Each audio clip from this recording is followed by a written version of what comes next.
Live.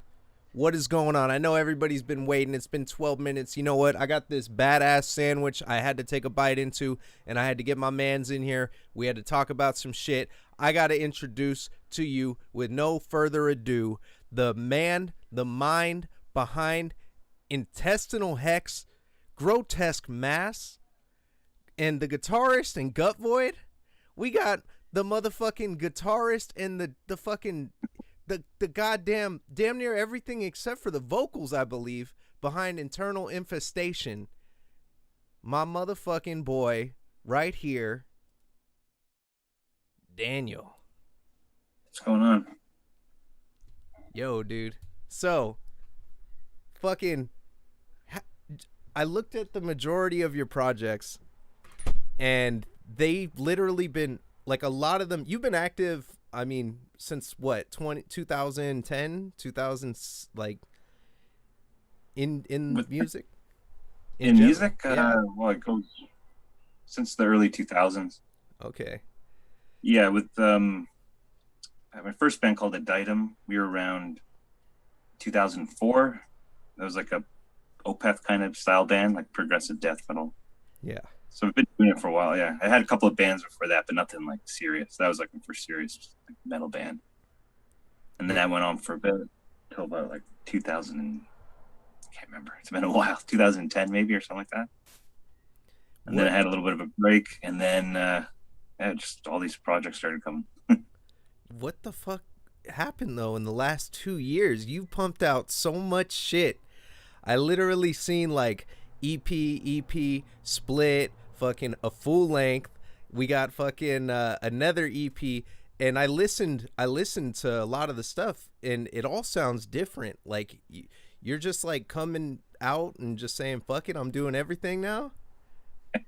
Yeah, just I love metal, so I love all types of metal. Always wanted to do like a death metal style, like Intestinal Hex, which is a more straight ahead death metal, and Gut Void's kind of like progressive, sort of doom death thing. Yeah. And then I love grindcore, so I got Grotesque Mass. I have another project called Fumes, which is more the technical death style that I like. And then Internal Festation is like thrash death, which I love too. So it's just my love of metal, basically, just coming out. Internal Infestation, when you just dropped this, the demo, it was like it brought me back. It reminded me of like fucking Twisted Metal, or like, like that 90s, like just that sound. I felt like you pulled this shit out of a time machine when I heard it. Like, what the fuck were you listening to when you were making these riffs? This specifically for this would be like Demolition Hammer and Morbid Saint, stuff like that. Sodom, Okay. mainly Demolition Hammer and Morbid Saint. That like the groove from Demolition Hammer, and then like the crazy just intensity of Morbid Saint. I love that kind of thrash, that death thrash sound. And the vocals really stand out too from Seeping. He is, Yeah, wow. I don't think I incredible. hear anybody like that, like right now on the scene. Like, I hear a lot of vocalists kind of sound similar, and he has like a really original style. Yeah, I didn't know he sounded like that because I knew him from Seat. Yeah. So then when he mentioned that he had a specific voice for this, and I just couldn't wait to hear it. And then he sent the songs, and I was blown away. Oh shit, It's he like just the busted it perfect out. register for this style of death metal, like the death thrash. Yeah, because you It's can like understand it, but it's fucking, you know. yeah, yeah. It's like it's a bit of Jeff Walker from Carcass mixed with like I don't know how he thinks like that. Yeah. I know, like Trevor Sternad says he gets his like voice from listening to Carcass, but hearing Ah, this I was like, this is like Carcass with like shit, yeah, dude. yeah, That's yeah. He fucking, killed it. yeah, dude. I know. I wish we could have had him here too today, but we'll get him eventually. I guess it was like a thing or something. Fucking the Zoom meetings are always fucking me up. Like, I'm always like, fuck, like, how do I interview 10, like, I wish I had like a table in just a fucking room and I could fly people out. I'd be like Joe fucking Rogan and shit. And just get everybody in here and pull out the bong and just make shit happen. Fucking but yeah, man, like so you do electronic drums. Do you have Yeah, yeah. on pretty much all the projects that you're working on solo or All the solo stuff, yeah. Currently, it's all programmed in Cubase. There's a program called Superior Drummer. You okay. can write in all the in Cubase, and it uses the sounds from Superior Drummer. Um, on the full length of Fumes, I'm gonna get an actual drummer, so I'm really looking forward to that. Possibly for this project, if I can like find some and afford it and find somebody, I'd like to get a real drummer for all of my projects. Yeah. Uh, So it's tough, it's expensive, but you planning on I got to taking do this it. show on the road eventually? It could happen. He's in Maine, the vocalist, so Yeah. it might be tough to coordinate that, but you never know. How'd Maybe that a come one to off. fruition? Like you ended up like meeting him. Um, he runs Gurgling Gore, uh, like independent death metal label. I don't know if you've heard of that. Mm-mm.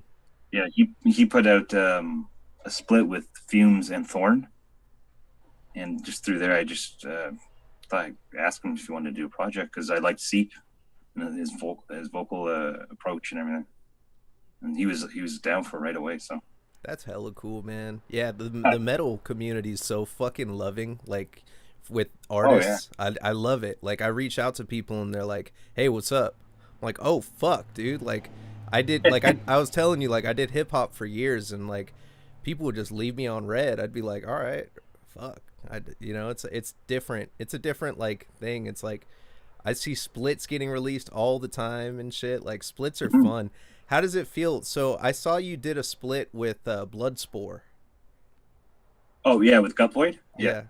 How wa- how Um, that was how was that that was yeah. experience? Sorry. Oh, it was great. It was with Bloodspore, Soul Devourment, and Coagulate, and I believe if I remember correctly, Fred from Bloodsport reached out to us Really? about doing it. Yeah, I think that's where it started. Maybe wrong, but I'm gonna give the credit to Fred. He's the drummer from Bloodsport, a great death metal band, and Coagulate, another great band, and Soul Devourment, all great guys too. And yeah, just came together and all worked out. Took a while because of COVID and production setbacks, Yeah. but yeah, it came out and it sold really well. We're really proud of it. Do you mainly record at home or are you Yeah, yeah. for the most part, yeah. Most recently for Gut Void, we actually went in the studio and recorded drums, Yeah. that was looking great to finally get real drums recorded because we used Superior Drummer on our demo or EP that we put out. So that was a great experience. And we were going to be doing vocals in the studio, same studio. That's coming up soon. But for every other project, it's mainly at home. Just it's easier right now and cost effective. Do you have like a format when you make your songs? Like do you start like I was talking to like Hormagaunt, another band from Australia and they start with their bass. Their Oh, bassist like writes damn near everything. He was telling me. Well, he writes a lot of it, and he said I start with the bass first and then go from there. Like, oh, neat. So it could be sometimes the drums. I like to write with drums first, or like some kind of rhythm, yeah, something pops in my head, or I just pick up the guitar and start playing a riff. It could either be that way, or I'm listening to something and just get inspired right there and start writing. But mainly, it's either the drums or the guitar. okay, Yeah. that's crazy. And then as far as lyrics go, like I couldn't find the lyrics for the couple of the projects, but the titles are fucking sick. Cause I like how you keep a consistent theme for each project too. Like Yeah, yeah. yeah, like Each Gut Void is oh woo, sorry. like some of the songs are Well, cool. that's Gut Boy's all Brendan. Brendan Dean. He's the vocalist and guitarist and lyricist. So that's all him. He's a great writer. He does the vocals and Fumes as well. Oh, okay, okay. Yeah, I just Yeah. heard Fumes the other day, and I was like, oh shit. Oh, nice. Yeah, it just like came on my Spotify because I always like, I was listening to what was it? I was listening to like, I think I was listening to you. Yeah, I listened to your listen to the demo for Internal Infestation, and then like Fumes came on as like related, so that's hella cool. Nice. Yeah, he's like in our old band Indictum, he was the vocalist and the lyricist. He's always been a great writer. So he tackles all that stuff. So more like sci-fi based, kind of sci-fi horror, kind of H.P. Lovecraft style. Ooh, Yeah, what you know about Lovecraft? not too much. He would know more. Okay, what are you Yeah, he into? well, um, Stephen King. Actually, we're both into that. Okay, That kind of stuff. I guess that's the main stuff that I read. Stuff like Stephen King. That would be my. I guess probably the only one recent I can think of. Got a couple of new books, some sci-fi books. okay. Brent, yeah, he would be the go-to guy for all the Gut Void lyrics. Internal Infestation is all Ryan as well. Yeah. He did all lyrics. Damn. Yeah, I know. I need to get a look at these lyrics. I keep like listening, and it's like I can hear what he's saying, but I don't. I'm lazy. I don't like transcribing and shit. So I'm just like, if I listen to it enough, it'll get stuck in my fucking head though. Like, you heard Legions of a Different Kind by Undeath? Yeah, that's a great album. Yeah, I got that fucking like album burned in my fucking head. I'm always singing it. You know, Oh, nice. like I get that shit stuck in my head, and I like change the lyrics to shit. So like I get my dog and I hold him up and I'm like, lesions of a different kind inflicted by powers of a stinky mind. I'm like holding my dog and shit. It's fucking funny. That's great. But yeah, Yeah, man. that's a great album. Yeah, tons of great results. And their demo, or the EP. Sentient Autolysis. Yeah. Yeah, that shit's off the hook. I got the shirt for that. It like Oh, reminded nice. me of like Junji Ito. What kind of like stuff what do you consume? Like what kind of media do you really like, would you say like defines your inspiration for stuff other than music? Other than music, I guess horror movies, Stephen King stuff like that. Yeah. Again, it's mainly just other bands, really.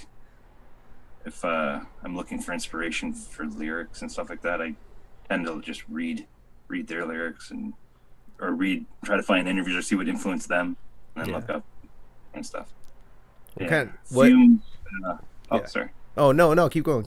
My bad. I keep cutting you off. I need to just shut up Oh and no, drink it's a beer. okay. Fumes is like more personal stuff, but using death metal lyrics to kind of describe it. So it's a different thing there. Internal Festation is just gore, death, and killing stuff.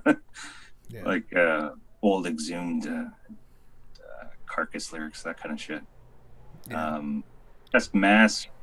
I didn't do the lyrics. The first demo was Jay from Gortuary, or he used the ex bassist in Gortuary. Gortuary, they're a really good brutal death band. He did all the lyrics. His were kind of political driven. And then on the second demo, I got Kyle. He's from what was he in? I can't remember his band. He's gonna grindcore bands. I forget. But he does like the mixing and mastering for Thorn. He has his own thing called Pray for Death Productions. So he did the lyrics for the second demo, and they were kind of, I guess, sci-fi influenced. There's a game or something called Warhammer. I don't know if you're not familiar with that. Oh yeah. Yeah, But one of fucking one of the songs is influenced by that. What else? Yeah, that's about it. Yeah. I think that's where Hormagaunt gets their name from. I think it's like Oh, okay. it's from the Warhammer universe, I'm pretty sure. That's like really popular. You play video games? Yeah. What, Not too much lately, but I love video games. Yeah. what's your like favorite, like your go-to, or like fuck I hate questions like that. I hate questions like you gotta what's your favorite, like What do you fuck with? What do you like? Like Fallout. Fallout? Which Yeah, one? big. Which is the best Uh, one? the best one. I really got into Fallout New Vegas. That was fucking good. And Fallout 4. I don't know, all the expansion packs and everything. Actually, I got that. May as well show this off. Oh Fallout. shit. Yeah. That's hard. Fuck, man. Yeah, Yeah, I huge fuck with Fallout fan. Fallout. I love it too. I loved New Vegas was my favorite. I played it years after, so luckily I got it when it was Okay. finally fully Yeah. patched. I got it for like $5 on Steam, and you know, Yeah. I They was, had those good sales. dude, I put my luck up all the way, like in the very beginning of the game, and just said, all right, I'm gonna play like this. And as soon as it was hard, as soon as I hit the casino, though, I was literally just winning fucking everything, like every single hand of blackjack. So I had caps to like do whatever the fuck I wanted. And yeah, the story in that game is so wild, man. I That was the best part. Yeah, the story have you compared to Fallout 3, and I think it probably was even better than Fallout 4. Yeah, Fallout 4 was it was it was kind of torn for me cuz I liked the story, but the dialogue choices didn't feel the same. Like, you know how like before you could like see exactly what you're saying, but since they added like dialogue, you only kind of get an idea of what you're about to say. Yeah, that's true. Yeah. Yeah, it kind of like took me out of like I felt like I was playing a character in a game versus like me making decisions in a game. Yeah. But I still liked it though. I mean, the crafting, I didn't fuck with it in the beginning, and then by the end I was just building all this crazy shit. you know Yeah, exactly. That's Fi- what I did. I didn't care about it at first, and then I was just making shit and modding weapons and all that kind of stuff. yeah, finding trash. You're like, finally the Yeah. trash has a fucking use. I'm not walking around like I play Elder Scrolls too, and it's like you always got like Oh, fucking nice. 50 wheels of cheese on you and shit, and you're just like, all right, I'm gonna eat all this fucking shit right now in the middle of a fight because you're out of potions or whatever. Yeah. Like, fuck, man. Yeah, Bethesda's the Um, shit. yeah, I just not too long ago I bought a game called Hollow Knight. I think that's what it's called. Um, Metroidvania. I love that game. yeah, Yeah. yeah. It's just fucking tough. Yeah. I I think I think it's made it. supposed to be played with the controller, but I'm doing it on the keyboard, so the controls are a little. I think they're reversed or something. Maybe I gotta check my settings, but it's tough. It's a tough game. Yeah, you gotta pick up like a little gamepad for that one. That one's like fucking Yeah, yeah. brutal. I can't imagine playing it on a keyboard. I'd fucking It's frustrating. yeah, I'd get That's why you pissed. should get a controller. Yeah, I've been playing Silent Hill 4 on Thursdays usually. You play like survival All horror right. games? Not too much. I wish I got into Resident Evil and Silent Hill a little more. I Well, played a bit like way back, but it's been a long time. I always say like it's funny because like I was talking about Cannibal Corpse the other day as an example, and I was like, I didn't listen to Cannibal Corpse for fucking years. I refused to listen to Cannibal Corpse. I was in this band with this fucking bass player, or no, he wasn't even a bass player. He was a vocalist, and the guy had amazing vocals. Like this guy was literally made to do vocals, and we couldn't find anybody that could scream without throwing their fucking voice out. I was like 16 and shit. I remember this guy jumped in the band. He was always wearing a Cannibal Corpse shirt, and I didn't want to play bass. I wanted to play guitar. Like I just got this BC Rich, and I was like, I'm doing this shit. But we had like 3 guitarists, and he was like, "We're not fucking Iron Maiden. You're playing bass." And I was like, God damn it! Like, all right, I'll play the bass. And I was like disappointed, but like I never listened to Cannibal Corpse because of that guy.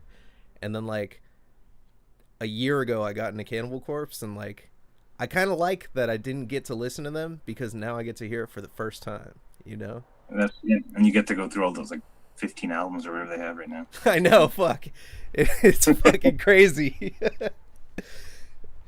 It's fuck. Yeah, What's that band though that the original singer's in now? He's in fucking 6 Feet Under. yeah. Like Yeah, the memes, like seeing the yeah, memes about the new album, kind of fucked up the first couple Cannibal Corpse albums for me. Like now, because I go back and I'm like, dude, he always did kind of sound like that. It's just, like I mean the guitar and the everything, it like keeps me in it, but fuck, that's one thing I'm kind of bummed out about hearing about them now, because the first 3 don't hit as hard as they should. Oh yeah. I started with I heard the older stuff first through like watching music videos. I saw "Staring Through the Eyes of the Dead." Is that what it is? And I forget the other one, but I wasn't too familiar with the older stuff. I gravitated more towards the Corpse Grinder era. Yeah. But then I went back, and the old stuff's pretty cool, like Oh, musically. exactly. Barnes isn't my favorite vocalist, but the guitar riffs are neat. There's some Oh yeah. interesting song structures and stuff. Like fucking what's it called? I put on I was dying because I was playing with my girlfriend. We were driving in the car and we're listening to it, and I put on the album, and she was like, "Oh, what's this song called? This one sounds nice." And I was like, "Oh, it's called Stripped, Raped, and Strangled." And she was like, "What the fuck?" I was like, "Yeah, that's Cannibal Should have Corpse." changed the song. Yeah, I was dying because Frozen Scream's imprint. They said that he did a zine. He does like releases for bands and shit, and he did a zine where they did like a thing about Cannibal Corpse fucking songs. Like they would make a story out of each Cannibal Corpse song, and it was like a little like a comic. They do it, and it looked hella dope. That's awesome. But I was like, I was trolling. I jumped in the comments and I was like, Blood, that one song. I don't know if I could say that on the stream. Just bleep it out after. Yeah, exactly. Speaking of that kind of blood, there's a band. It's like a one-man band out of Japan that I just heard called Bloody Shot, and it is. Yeah, you got to check it out. I'll send it over to you. This dude, like, gore grind kind of stuff, or dude, it sounds like if like Bullet for My Valentine meet Black Dahlia Murder, and then Castlevania Symphony of the Night soundtrack blended into an album with screaming, like just screaming through the whole thing. It's fucking interesting. I don't know how this guy put it together, but it's like, and I don't think it's like really big, but I'll fucking I'll shoot it over to you. Like the one man band shit. What made you say like I'm doing this shit myself? Like I've always wanted to. I've had like recording equipment and stuff for a long time. Just never felt that inspired to like fully dive into like a project. And then I found out about Ken's Death Metal Crypt on YouTube, and I started researching like all these obscure bands, and just there's so much shit out there that no one's heard. That's really good. They only did like maybe a demo or an EP, and then they just disappeared after that. So I just kept getting deeper and deeper into it, and then I started watching a stream called The Growl by Cam Schwartz. I'm not sure if you've seen it or heard about that. Mm-mm. Kind of like Ken, he's an old school guy, and he knows all these obscure bands. So he kept sharing stuff on Facebook, and I would hear these like bands I never heard of, Obscurity and Grotesque Infection, and I just looked them up, and then that just led me down another rabbit hole, and I guess that all influenced me. Yeah. To start writing music, and just I don't know, that kickstarted it really.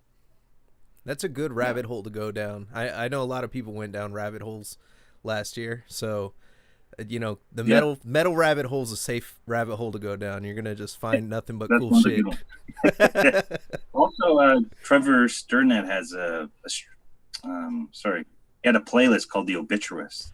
It was on Metal Injection, and that also helped too, like finding all kinds of new bands and inspiring me too. Did you get featured on there? I think this got featured on there. Yeah. That's how I heard you. That's how I fucking heard you. Oh, nice. Yeah. That's awesome. I was pumped. I was like really surprised. Yeah, I actually got to know him a little bit. He found, I don't know how he found it, but he found Grotesque Mass. That was the first band. He started following me. And just started talking to him and stuff. It's crazy. Yeah. Yeah. Hella down to earth, dude. Oh, the nicest guy ever. It's so nice. Yeah, and he added all my stuff to his playlist. It's actually helped a lot getting my name up there. Yeah, dude, that's how I heard of it. And I'm like, you said you got a full length coming soon? Or sorry, is that under wraps? Oh, I'm working on it. Working on the full length. Okay. Yeah. Yeah. I got the riffs going. I started the other night, just recording little ideas. Sometimes so I get a song, I'll get like a bunch of riffs together, and then kind of I just filter out the bad ones, and then kind of try to make a cohesive song out of it. That's sick, So dude. right now I've got a bunch of little ideas for the new album, so or the debut album, I should say. Do you follow like a format, or do you just like do you actually write out like this hook, chorus, bridge, like all that type Um, of shit, or for this one, no. It depends on the project. Like with Gut Void, for example, Brendan and I, we map out everything. Everything's written in a program called Guitar Pro. yeah. So you can write up like the tablature and the drums and all that kind of stuff. So that's like we figure out everything, where everything's gonna go, piece it together. Fumes is kind of like a mix. Some stuff I write out, some stuff is just on the fly. I record it. This was intestinal hex was just I just plugged in and was just recording ideas. It all just came out. It was really cool. That's Internal Infestation was a mix. Like I wrote some stuff out, and then a couple of other songs I pieced together from like I was saying. I recorded little parts, and then just wrote everything in Cubase instead of in Guitar Pro. So there's like depends on how I feel. yeah. You just like catch that inspiration and shit. Yeah, exactly. Yeah, That's crazy. sometimes it just all comes out, which which is the best actually. Yeah, it's been fucking flowing out of you clearly Yeah. after all this shit. Like I had that Danny like so that I had on last week for Gates of Morning. Like he's like on the same hype, man. Like he fucking literally like released 2 full lengths and like Oh, wow. EPs and just pumping shit. And he's like, all right, I'm already working on the next full length for this band. I'm like, fuck, dude. Like, it's so dope to see like people like that just have the creative juices flowing out of them, man. Like, you watch American Horror Story? No, but my friend told me about that. I gotta check it out. He Yeah, said it was pretty you guys see the new wild. season, man. You guys are all taking the pill off the new season. Fucking, it's like this pill that turns like normal people into like Nosferatus, but people that have like creative talent, they just turn into normal vampires. But they like it puts them in their catharsis when they do it. So they're like a writer, he writes an entire fucking series, for a show in one night, after taking the Oh, pill. okay. Oh, nice. What's that on? Prime or something? Is that on Amazon Prime? I think it's on Hulu right now, and it Oh, like okay. yeah, episode appears the day after or whatever. We're sponsored. This show's sponsored by American Horror Story. Everybody, so check it out. Also unofficially sponsored by Night Shift Merch. Kareem, I'm waiting for you to respond, baby. Um, but yeah, man, fucking fuck. Where's your merch at? You got ideas for more merch or like? Actually, there's merch coming out for this. Gonna be some T-shirts coming out with this featuring like this on the front, the logo and this guy, and then it's got a special design on the back. Ryan, vocalist, he designed it all. He did a really good job. He did all that, like the artwork Well, and I shit. mean, Or? so he designed the shirt. I Oh, should say. I okay, got correct myself. This is the artwork was done by Gruesome Graphics. okay. They did the logo as Incredible. well. Yeah, sorry. Yeah, he did the logo as well. So anybody looking for a logo or art, check out Gruesome Graphics. He's done most of my projects. Yeah, dude, I Yeah. love that style. Yeah, What was he your? did this like so quickly. What did you ask him Um, for? Did you say give me a fucking internal infestation? I had a name for the demo, and yeah, I gave him the name, and he just drew this like I don't know within the next day or Yeah. something. He's incredibly fast. Yeah, What was the I love how name? it came out. Or is that secret? Stench-induced psychosis.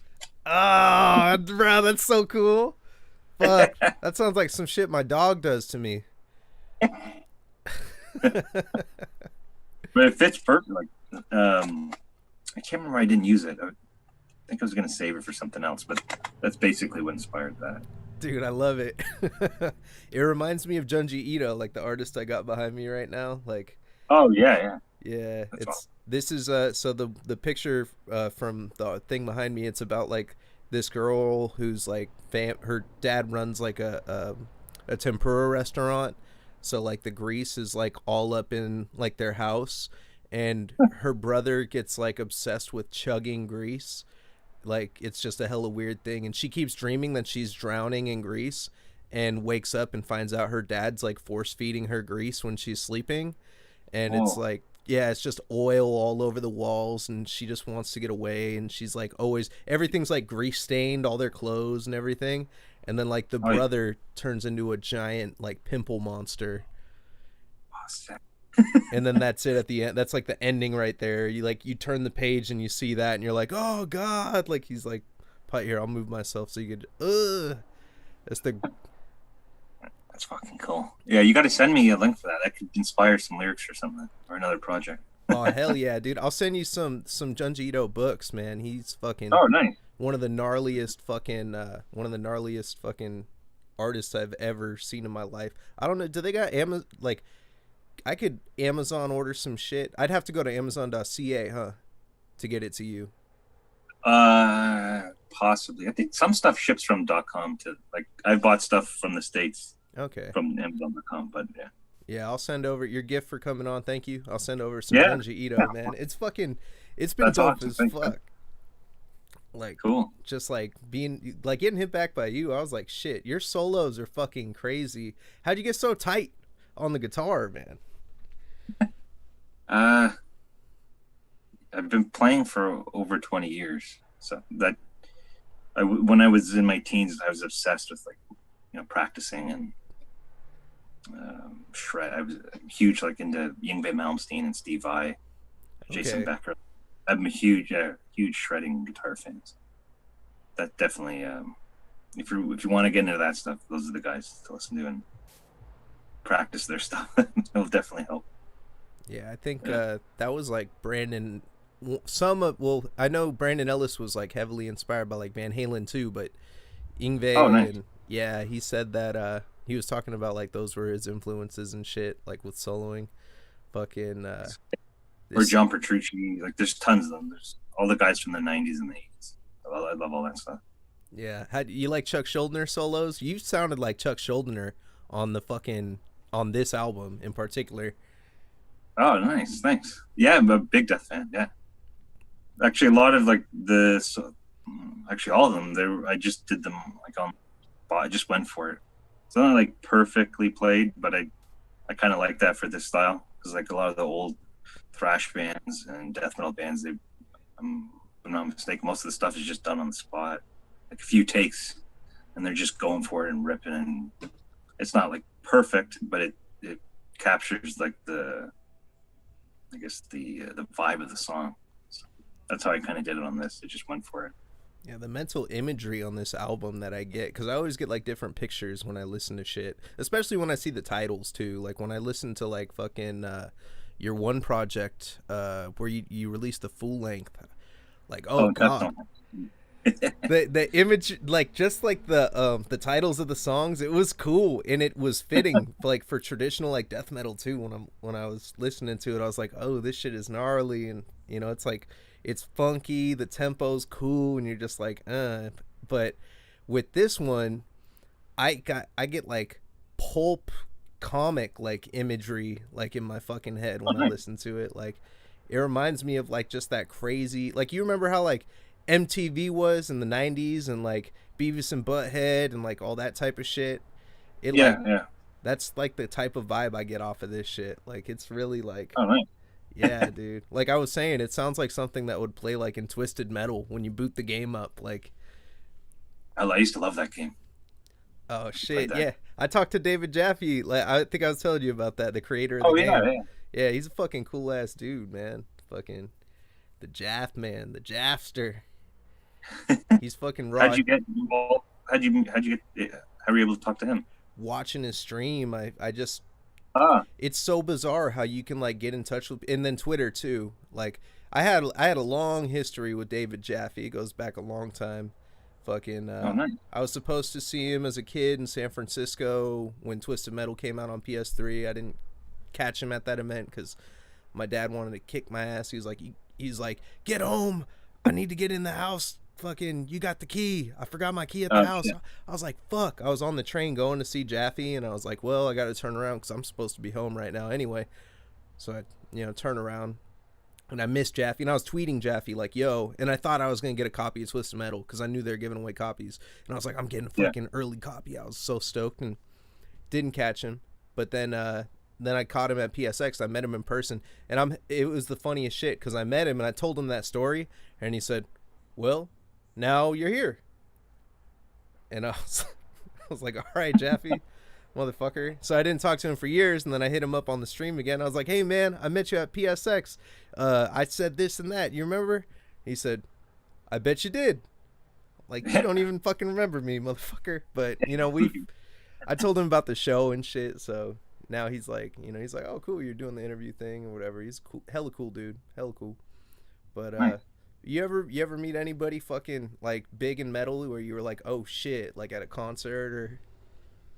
Yeah, a few guys. When I used to go to shows, like when I was, I guess, in my teens, my friend and I would wait, like after the show, like for everybody to call the guys to come out. You just sit like wait for hours, and we met like, what the hell do you mean? Actually, some of the guitar shredders, like Steve Vai and those guys, got to meet. That was crazy because they're like heroes of mine growing up. Yeah. That was really metal bands. I can't remember who. Saw Nevermore. Not really into them anymore, but back in the day, I was. We got to meet Jeff Loomis, the guitar player. Oh, that was cool. Yeah, he's an amazing guitar player. What's his name? Alexi from Children of Bodom. I used to be into that stuff too. Yeah. They were on tour together, yeah, so we waited like hours and we got to meet those guys. Fuck, R.I.P. Man, that shit gone I too know, soon. yeah. Fuck. Who else? I think Michael Ackerfeld from Opeth. Yeah, they played in Toronto years ago, and we once again just sat outside. They come out and just, talk to you for a bit. It's really cool. You ever have an awkward moment? They're all great guys. With like a celebrity. I fucking hate that shit. Like when you just play it back in your head when you walk away, like, fuck, I shouldn't have said that, or Or you just stumble over your words. You know what to say. Where I really fucked up was Chiodos. Like, you remember Chiodos? That like they're like a metalcore like fucking band. They were big on Warped Tour when like the scene was happening and shit, And I was like in high school at the time, with the hair and shit. Fucking yeah, dude, I met Chiodos and I was hella stoked. And I was like, I met these girls while I was in line at Warped Tour, and I was like, oh shit, yeah, I'm about to like walk. I'm in a band too, because I was in that band I told you about. And I go up to fucking Chiodos and I'm like, hey, what's up, guys? Hey, how do you get your tone? Like, and I was talking to the fucking bass player, and I didn't realize that it was the bass player. I thought it was the guitarist, and because I didn't know them like that, but I just wanted to like show off.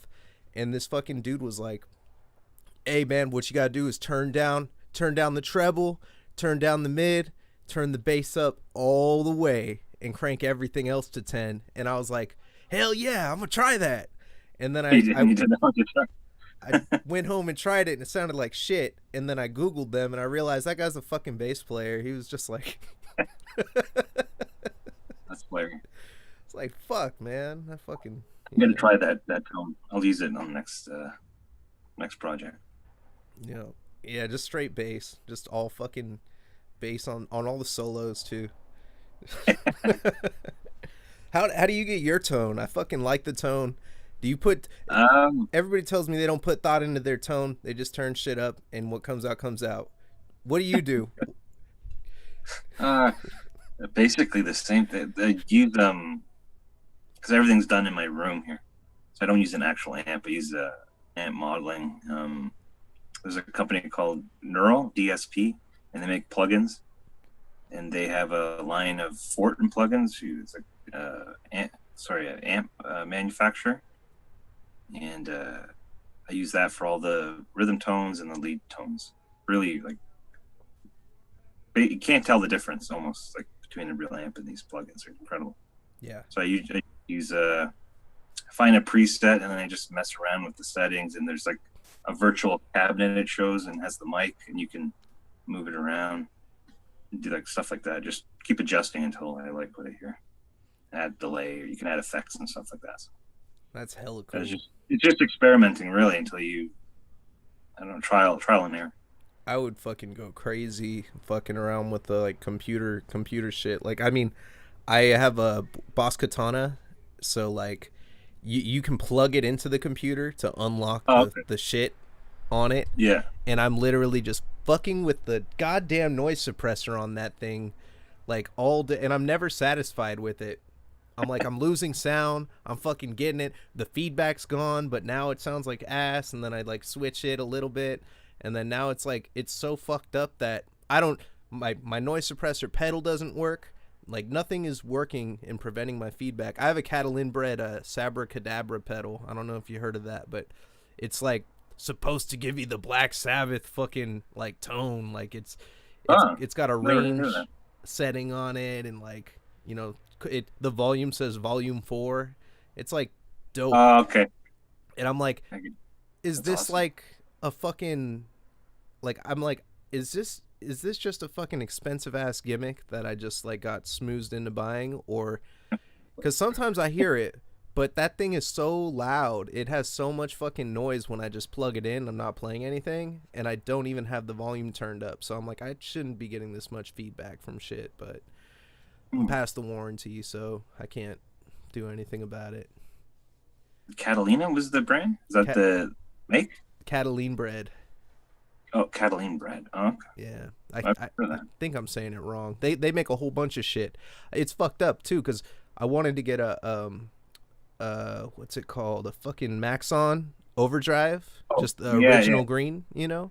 Yeah. So I was like, oh, they got a limited edition one. I'll fucking buy this one, because they were all out, you know, back order because COVID, because fucking nothing's in production. So I ordered this overdrive pedal, and they send me a fucking overdrive that's made by Catalin bread, and it's loud as shit, just like the other one. And I'm like, what the fuck? It's, they took an overdrive and they modded it, you know, and they're like, this is the Catalin bread limited edition overdrive. And then, you know, I try to get my tone out of it and shit, but I don't know. I don't get no good tones, man. But I got hella gear. Like, it's fun to fuck around with. Yeah, gears. It's dangerous. It's a pit. You gotta, buying all those pedals and everything. Yeah, it is. Yeah, and then you get one, and then you're done with it. You want another one. Keep going and going. Like guitars and stuff. No, my girl wanted to kick my ass because I'd put on the fucking YouTube, like, guys like shootout, overdrive shootouts. We're gonna show you 20 fucking overdrives, and she's just like, you're really gonna buy more of this shit? Like, you're really gonna fall asleep watching this like fucking video of these guys playing 10 pedals that sound the same? And I'm like, no, this one sounds, I'm getting more mids in it. Slightly different. Yeah, you can hear the difference. Yeah. It's like, fuck. And then all the bands that I love to listen to, you guys, you know, like I said about the other two bands I had on, they're just like, turn it up to fucking 10, use the fucking HM2. That's what Weeping does. Yeah, that's the that old Swedish sound. You just crank all the knobs on the pedal to 10. That's what I want to do, but I don't know. One day, man. One day you'll get that Mayvizzle release. I guess it'll just be fucking Mayvizzle. We'll call it. We can do a split. Yep. Shit, I made so many connections on this shit. I'll just be like, hey, man, fucking who's trying to do some drums on the Mayvizzle album? Let's make it happen. No. Yeah. Fuck, dude. You're taking, so fuck, man. All right, ideally, like, say you take it on the road, what is a country that you would definitely hit? Like something like on your bucket list you got to cross off, like. Good question. Well, I've only, like, past experience, I've only played in Canada, so the States would be definitely up there. Yeah. Anything in Europe, anywhere in Europe would be incredible. Yeah. That'd be wild. You been to Europe or? No, just in general. It's on the bucket list to go to Italy, because I'm Italian, so that would be the first place. And metal's big, so it'd be win-win. I know. Yeah. I got Fulci coming on pretty soon, so that's gonna be Yeah, I fucking love Fulci. They got me. You seen the Fulci the movies made by the director? I've seen I think it's just called Zombie, right? Yeah. Yeah, that I saw years ago. I'm not too familiar with his like any other films, but I know that one. That's like his, I think, most popular. If I'm Yeah, Italian horror is crazy as fuck. I'm probably gonna end up just talking about that with them. I got like 1 hour, so I'm like, fucking gotta talk about the forget the horror movie. movies. Just talk about that. Yeah. What's your favorite horror movie? Like, well, what's a movie you always go back to? Mine's Alien. I fucking love the Nice. original Alien. Yeah, that's I love The Thing. Um, that'd probably be like, I guess, Evil Dead. What's the other one? Um, is it Dead Alive? The Peter Jackson, his old movies. I haven't seen that. I fucking have I wanted could to be. see that. Yeah. Oh, it's incredible. I think the other name for it is Brain Dead. That was like the Australian or New Zealand name that came out when it was in New Zealand. I think They it's had got to two names. change. They had to change the Yeah, marketing. They're like, oh, that might trigger some people. We call it brain dead. Like fuck. it's so good. It's like that horror kind of comedy blend. Um, what else is there? Like Texas Chainsaw Massacre too. Yeah, yes, yeah, yeah. That's fucking good. What else do I have? Damn, you got the collection. What you got? You got like VHS tapes, or you got the fucking? No, I wish. I have some Blu-rays. I don't have a huge collection. I like the old Gremlins, the Oh original man, fuck that movie. That scared me so much as a kid. My dad used to put on the. He would fast forward that fucking movie to the Christmas morning scene, and like, oh my god, when it was in the he throws it in the microwave. He's swinging the baseball Oh bat. yeah, Jesus Christ, that fucking movie scared the shit out of me. I used to cry. My dad would just laugh.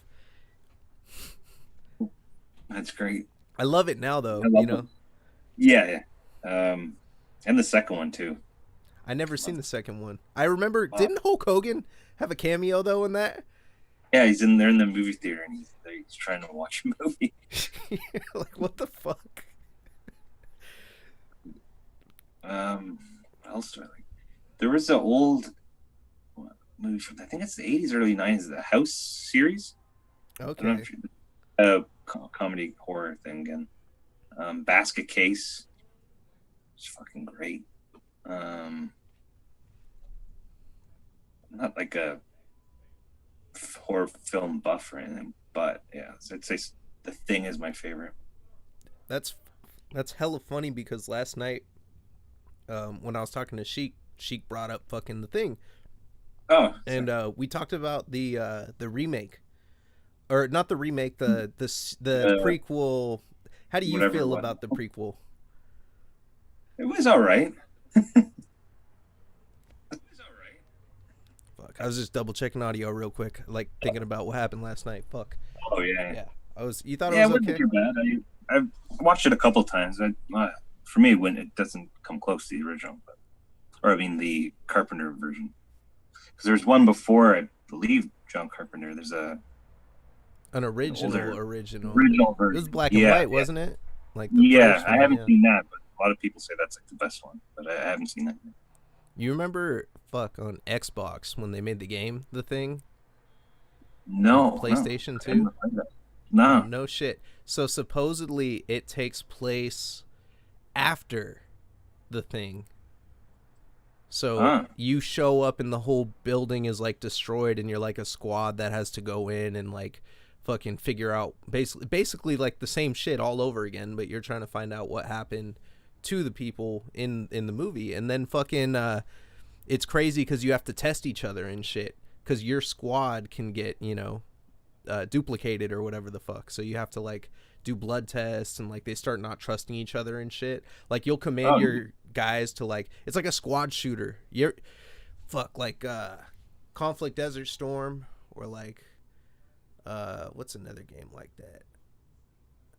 I don't know. I could fucking go on all day about games. What's your favorite console that you fucked around with other than PC? Are you heavily PC gamer? no. That's a recent thing. My friend Brendan again, the Cup Void and Fumes vocalist. He got me into PC gaming. But growing up, probably was Sega Genesis, Yeah. for Yo. Nintendo, and then Fuck. N64, PlayStation 2. Yeah, Fucking Golden Axe. You remember Golden Axe? yeah, yeah. Dude, I love that game. The music and that shit was so cool. And then like the sound effects like are just like burned in Definitely, my head. I like Genesis better. The soundtrack's always better on Genesis. Yeah. I don't know. You Just know, that's what I found. Michael Jackson did the music for Sonic the Hedgehog 3, and that's why they never re-release it. Oh, really? Yeah, he did the original soundtrack for it, and they, due to licensing issues, like whenever they do a mini console or like they do a Yeah. collection, they never release Sonic 3 because it had the Michael Jackson music. No way. I didn't know you did that. Oh, fuck. The Sonic games have incredible soundtracks. Yeah. Oh yeah. Yeah. And Yeah. great gameplay too. Like fuck, Yeah. it all blends together so well. It was so colorful. I thought Sega was the shit. All my cousins had Nintendos, and I was like, you Hmm. guys suck. I got blood in my Mortal Kombat. Exactly. You don't have to do the blood color. What else? I was into Sega CD. No one liked it, but I loved it. I used to have the old one, like that went that connected on the side. It was just a big fucking met of plastic. Yep. And that I have the 30. I still have the 32X. Um, I traded in all my old stuff to get. It's called the Sega CDX. It was basically the Sega CD, but condensed and like it's like I don't know, like that big. I always wanted. I remember seeing it in the old GamePro magazines and stuff. And there's a really good vintage game store where I live, so I traded in my shit to get that. I got some old games, so I have a small collection, like Dude, old school. that's badass. Never fucking sell it. I fucked up. Oh, never. Ah. I had to go to I'm Vegas one keeping. time and I fucked up. It was I knew I was getting engaged to my lady, so I was like, fuck, dude, GoldenEye, fucking No Mercy, all that, like every good game, and I dumped it all for like $150, and like I mean, I fuck with emulators now, so I can get everything. Like literally, Yeah. I'm addicted to collecting emulator shit now, which Oh, nice. yeah, I love fucking doing that. I actually just Dark Sheik, who I told you about that with last night. I'm giving Dark Sheik a PS2. Her gift is a fucking PS2 with like every game that I put on it on a hard drive. Oh, Yeah, sick. and it's easy to do too. Very easy to do. Oh, nice. I have a PS2. Oh, like is it the OG fat PS2? Yeah, yeah, yeah, Oh, yeah. then yeah, I'll DM you about that if you're interested. Oh, We'll talk about it nice. later. Yeah, I got some games. I have. Is it up here? I think I have the old Nintendo too. The first one, NES. Oh, the fucking But yeah, yeah. fuck And, over and over. I've got the SNES Mini. I got that. Oh, I love that. Yeah, I got one of That. those too. That. Yeah. I think that's it. Oh, and an Xbox One, but I don't play that anymore. I feel that. I I got. switched to PC You after play the Switch? Xbox. No, I Oh, switched to PC after that. After I got the Xbox One. you can use your Xbox controller on your PC. All right, because of Windows Gaming, right? Yeah, Or... it'll read the gamepad, so your Hollow Knight situation has been Oh fixed. shit. Yeah, just Okay. use the USB and connect it, and then bam, it automatically integrates, and you're like gamepad. Ah, fuck. Okay. Yeah, yeah, I fuck with that shit, man. I love oh fuck, yeah, Hollow Knight. So you had to have played Symphony of the Night on PS1. Yeah, yeah. Yeah, how'd you feel about Uh, that game? Pretty good. It was wild. Remember like the intro where you get your ass kicked by the boss, by Dracula, and you can't do anything about Yeah. it, and you're like, fuck, like you're like they fuck with you. Like I liked shit like that in games where they like break the fourth wall almost, like where they like, well, that isn't really breaking the fourth wall, but that's like teasing you and getting you involved in the story because it's like, oh, okay, you're supposed to die. Yeah. Uh, can't get into the the new games as much as I used to with the old ones, but um, there's what's coming out. There's a couple of new games that I wanted to check out. The new Doom, Doom the latest Eternal. Doom. Yeah. Yeah, it's good. It's fucking Is hard. it good? Is It's it? Yeah. so hard. It's literally like they got the last Doom and then like you played the most recent like the previous one, right? The remake? No, I gotta check out all that stuff. Oh, okay. Yeah, that's that last one. Missing out on It felt like Doom with jumping and jetpacks, but the it. Mhm. new one is like it's like that on crack cuz now you have a fucking whip like that where you can like swing from like shit and you can like grab people like a grappling hook. It's fucking. And then the thing is, you get overwhelmed so fast in that game. You're literally just like, God, it's frustrating as hell, even on the easier difficulties. But it's fun. I mean, it's something you got to experience. It's metal as fuck, you know. Nice. But the It, soundtrack is really good, right? yeah, the guy used fucking chainsaw noises, I guess, and then threw them in his editing software, and then changed the keys of it. Oh, really? Yeah, they got really creative with that. The dude behind it's a fucking genius. Like, Nice. yeah, that game's fucking dope. Fuck, man. What else? I think a game you would like is Scorn. Have you heard of that? It's a Oh. PC Xbox game coming soon, inspired by H.R. Geiger, Oh. like the Ooh. artwork, and it's a like you play as like some weird alien on a planet or on like a spaceship or planet. I don't know what it is, but everything is like made of flesh. Oh, sick. It's super grotesque, super like Born. I gotta write that down. Or you yeah. can message me. Yeah. To me, Yeah, I'll send it over to you. That shit's fucking badass. I think there's a new Mass Effect game. I don't know if you're into that game though. Yeah. Oh, Mass Effect is like one of those Yeah, I was games big where into that. it changed the Yeah. world, man, when that shit came out. I was like, Mass Mass Effect Effect 2. 2 is one of my, yeah, 2. Yeah. Yeah, Yeah. I fucked with that. I got it for free too. I used to like game test for EA because they're located over here. Oh, So nice. yeah, I went and played a game. It was like Battlefield or some shit, and then they're like, "Here you go. Here's 2 free fucking games." I was like, "Oh shit, I'll take Mass Effect 2 for free." Like I was probably gonna buy that anyway, and then I fucking yeah, I was impressed with that, dude. Great combat. They definitely got the formula down because the first one was a little clunky, and then the It second was, one they yeah. Yeah. Yeah. polished it out, and then I probably screwed everything, every character that you could in that game, because you know how you could like do the relationships and shit. Yeah, yeah. That was great. That was the great thing with the storyline. Awesome. Yeah, fuck, man, that's fucking wild. What's the next like? I don't know. Fuck, what kind of guitars do you play? Because like I didn't even Um, ask about that. show you. Yeah, hell yeah. This is the latest one that I got. Happiness. Ooh. 7 string. Do you drop tune the bottom string? Yeah, so for I guess actually just give me a second here. Everything is played on a 7 string tune actually no. So yeah, majority is played on 7 string. It's tuned down a whole step. So it's A, low A. Internal Infestation. I still play on the 7, but I don't play the low A. I Okay. just play the on D. And then all my guitars are Ibanez. So this one I just got. So this will be Gut Void and Fumes, and, Grotesque Mass, and Internal Infestation. And I'll just grab the ones that are closest.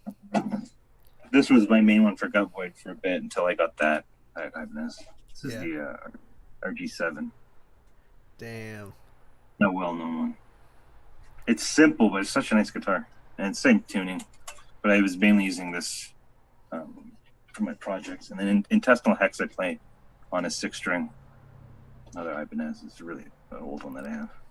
That's killer. Is that Les Paul shape? Yeah, it's ART series. But this one is drop G. It's really low. So Okay. like it's cool playing it on a 6 string because like the neck isn't really designed for that low of tuning, so the strings have a certain sound to them when you record it. I don't know if you've ever heard of Demolich or Demolich, or however you pronounce it. Mm-mm. No? Oh, yeah, they're an old Finnish death metal band that tuned really low. I think they were in A, drop A. So they had like, back then they didn't have like the, the specific scale length for like a low tuning. Yeah. So you get like a different kind of sound. It kind of goes in and out of tune slightly. It's neat. So I use that. That's my main one for intestinal. And Yeah.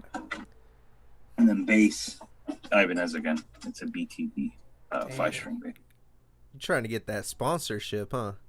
Yep. We're gonna Darn. shit. We're gonna see the fucking signature coming out pretty soon. after the full length drops. Internal Infestation only plays Ibanez guitars. I have a couple.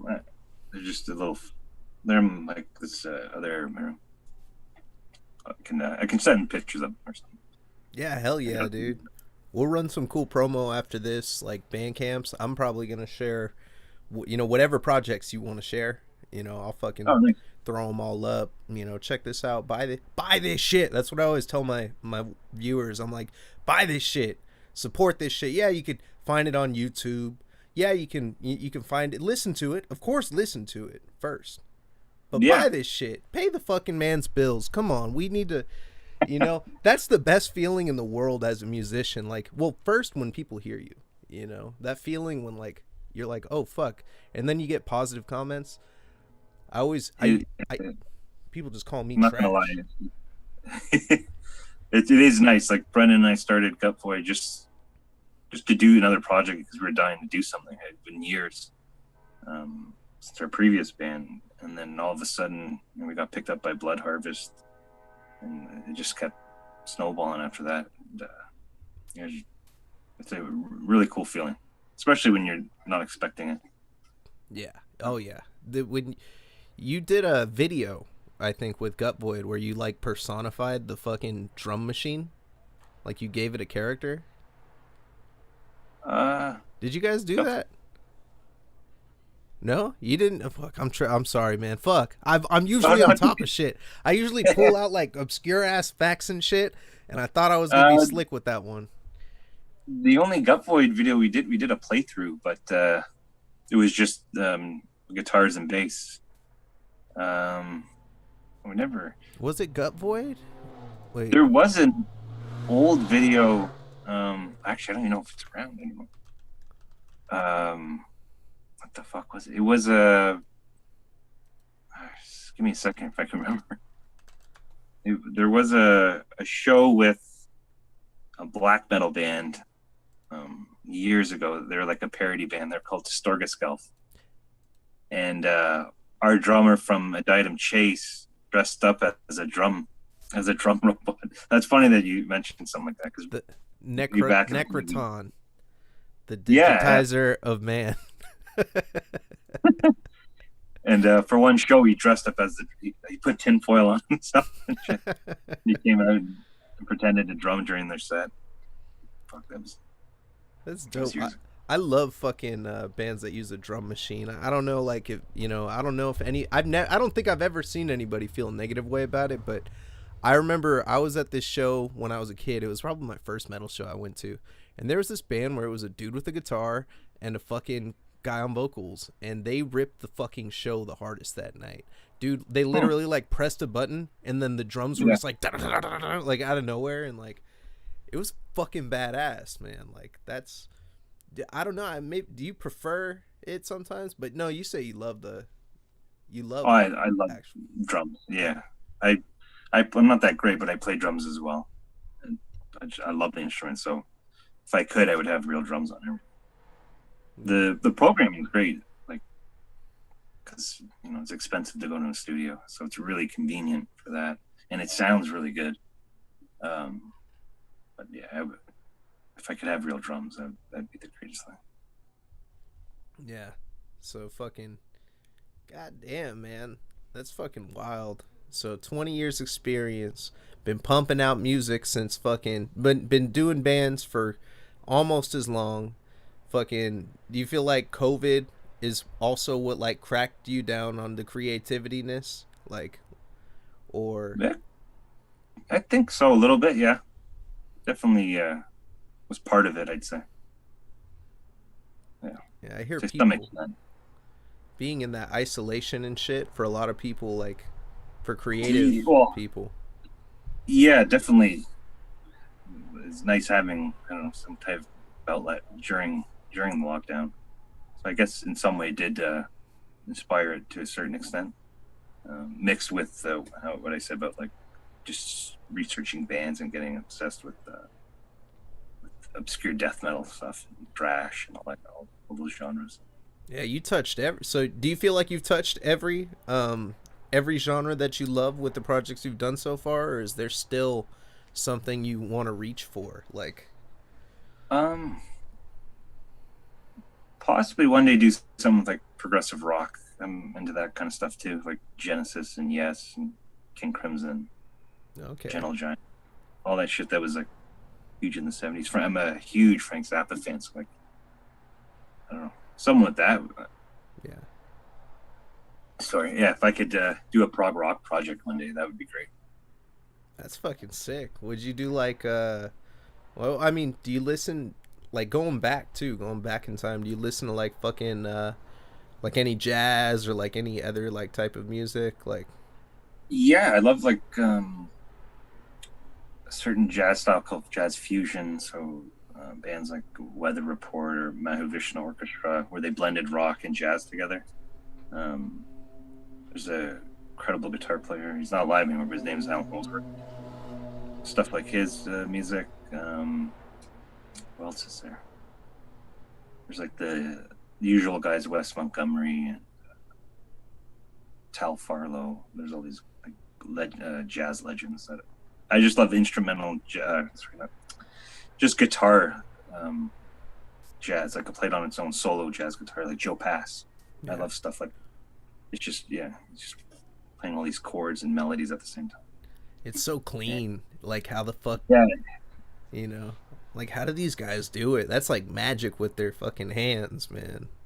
yeah, he's incredible. He's one of my favorite, like for that style. Or Lenny Bro. Um, there's so many guitar players. Ted Green. Yeah, that's probably one thing I'd like to get into one day. Like learn some more about like jazz guitar or something completely opposite on the other side of the spectrum to death metal. Yeah. How are you Got to with cover like it all. music theory? Like, do you have a good grasp on music theory, or you just fucking play what you play? When I write, I just play what I play, but I love music theory too, so I get into that shit. But when I write, I just pick it up and play. Okay. Yeah, I was watching Yeah. like Brandon Ellis talk about scales one time. He was like, "Oh yeah, Hmm. this is in like a quadrilomic, pentatonic, a menalonic scale," and and I was just experimenting with try somethings, and I'm like, "What the fuck is this guy talking about?"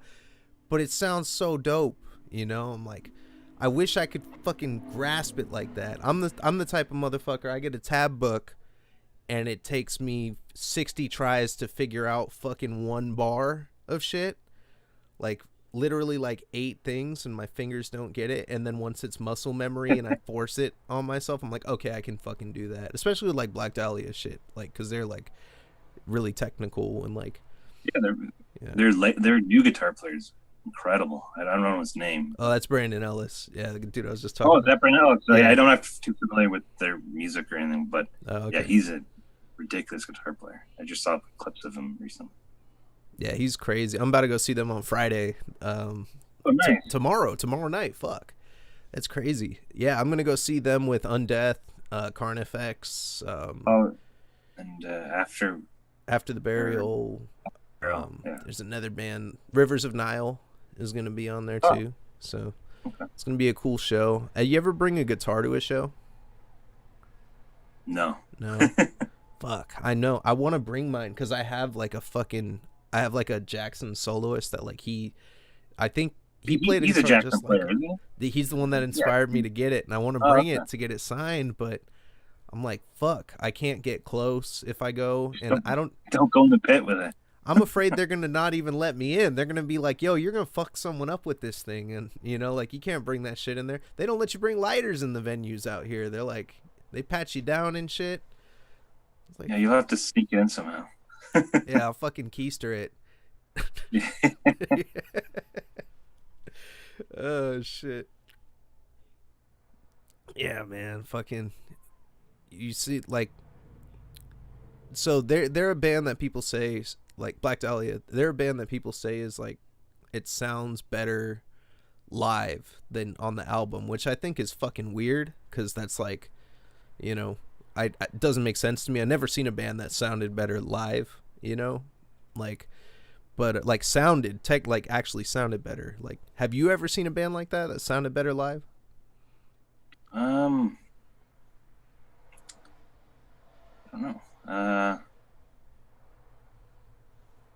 Probably it would be a different genre. There's a band called Zappa. Well, not anymore, but it was at the time called Zappa Play Zappa, and it's Frank Zappa's son playing his father's music, and that incredible live. I would say that was almost better live than hearing some of it on the studio versions.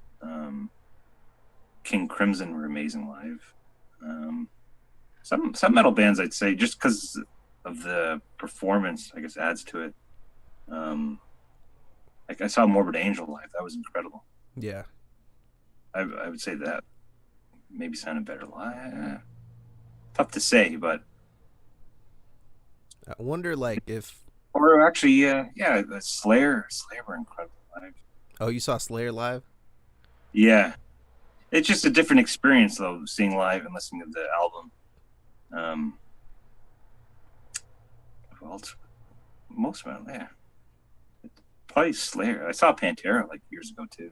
Oh, no way. Was it like the That, original lineup, or is it like Pantera? no, yeah, their last show in Canada before Dimebag died. Damn, dude, that's fucking killer. How was he, man? Like, I heard he would like fucking. He was all about it, performing and shit. Like, he used to have so much fun when he'd do the shows. Yeah, they had a whole like fire and all this shit going on. It was incredible. That was my first like big metal show, like real metal show. Yeah. They played in a town here called Hamilton. Big venue. Slayer played and more. Yeah, like an arena. Oh shit. Yeah. What's the biggest venue you've played? I think there was one in Toronto called the Briefer, but I think that was the biggest. They closed down a while ago. Yeah. I think that might have been the biggest. What else would have been? They didn't really play, but they did a tribute show to one of our friends, Rab, passed away at the Opera House in Toronto. That's a pretty big band, but it didn't really play. But it was cool to be on. We got to go on stage. So that was neat. Yeah. But yeah, playing what I'd say like the Reverb or the Cathedral. Those were the venues in Toronto. They're closed now. Can't think of anything else. I think it would be those. Nothing. They're not huge or anything. They're small clubs. Yeah. At that point, did you feel tight when you were going up there too? Like, I mean, with like your playing and everything, or? Yeah. Certainly. Yeah. I think we played okay. It was years ago. Huh? Probably sound like shit if I went back and listened to it. Fuck, man. I don't like watching we mine. thought we were tight. Out of like all my performances, I have one that I like. Like, everything else I just fucking cringe at. I'm like, God, what was I doing out there? Like, fuck. Yeah, I never used to move on stage, so I'd probably look really awkward if I go back and look at myself. I would just stand there and just play. Hella focused, like, not fucking this nervous, up. yeah. I know. It's been a while since I played, so I'm looking forward to playing live with Gut Boy and That'll be playing killer. new venues and hopefully tour, and yeah, we're dying to play live. What's Gut Boy about to do next? Like, you got plans? Yeah, our full length. That's what we're working on right now. Damn, full length gonna come out. You got labels looking at you? Are you shopping it, or like? We're signed to Blood Harvest Records. Oh fuck, you're already Yeah, signed, baby. Damn, so you got a fruitful career ahead of you. You guys are about to be playing fucking arenas. We're gonna and play, shit. Madison Square Garden next year. Oh fuck yeah, that's gonna be off the hook, man. That's crazy. You better remember me when that shit happens. We'll give you a shout out. Yep. Oh hell yeah. Fuck. um, yeah, so we finished the drums. Vocals are going to be starting, I think, soon. We're doing guitars right now. Brendan he has 3 songs done, and then he's going to send me the stuff, and then I'm going to start my tracks. So we should have all the instruments and vocals recorded this year, and then maybe start mixing it by the end, probably early next year. If the artwork is we just approved the sketches, the final sketches. So that's gonna get started soon, and probably be out mid 2022 next year, summer, if all goes well, if all goes as planned. You heard it here first. Gut Void, mid 22. It's a hard date. It's happening. Yeah, exactly. Fuck, man, that's so sick, dude. Fucking like, would you say about the new album? Is it like gonna be a concept album, or like, or are you just putting like a bunch of good shit to, like, you're putting Gut Void songs together, and like, Yeah, no concept. Just kind of an evolution of the EP that we put out called Astral Beastry. Okay. Next step still has a bit of that sound, that death doom mix. The new stuff is in spots is slightly more technical. Maybe we have a really fast song. I guess for our style, there's one song, a shorter song. It's more up tempo. Yeah, a little more proggy. We're big prog nerds, so That's tried cool. to throw in some technical shit. Yeah, like fucking tempo switches and shit, or like, Yeah, time changes. Nothing too crazy, but yeah. it just came out naturally, and seems to fit like what we're going for. So. That's a trip, man. I could never get along with people enough to like get like a project together. There's always some shit. Like, I notice like when I do hip hop, it's like everybody's trying to top everybody in the room. And like then something cool sometimes come out because of that, because it's like, okay, we bring out the best in each other. But then there are other times where it's like, this guy's talking about some shit, I'm talking about some different shit, and then it just fucking is just a fucking mess. Like, like, Yeah, that's probably one of the hardest parts about having a band is all being on the same page. yeah. So we're lucky enough that all 4 of us get along. We're all friends, which is great. And then musically, like, the chemistry's there. So when you have all that, like, it's the best. Yeah. The music, just everything comes together, and but definitely trying to find people that you click with. That's other than writing the music, that's the hardest part. But do you ever get like because you said you went into the studio, do you ever get like performance anxiety when you're with like the other band members or whatever, when it's your turn to like track? yeah, definitely. We did on the split, the song Murmurations. We went to the studio for that, so that was like our first recording as a band, and my first time in the studio in a long time, so I was pretty nervous. Yeah, I know. I'm always like, fuck, I have this much time to get this shit done. Yeah, paying for that. You gotta Yeah, can't fuck up. exactly. That shit's hard. You ever seen that movie Boogie Nights? Yeah. Me and my friend, because so I had a producer, and after years of recording with other people, I had one friend who said, fuck it, I'm making the music, I'm gonna produce everything, I'm gonna do this shit. He used to call me or he used to fucking always bring up that movie. He used to always bring up that movie when we'd be recording, because I never liked his mix. I'd always be like, bring my vocals up more, bring my vocals up. And it's like that one scene when fucking Marky Mark and John C. Riley are in there all powdered out in the studio, and like, turn down the bass, I can't hear myself, I can't hear myself. I'm like, fuck, man, that mixing is cool. Like, when you walk away from the studio, do you ever get like a mix, like, are you patient with the mix, or are you like eager for it. And do you listen to that shit a bunch once you get it? Um, well, specifically for my own, like all my stuff right now, I'm doing myself. Yeah.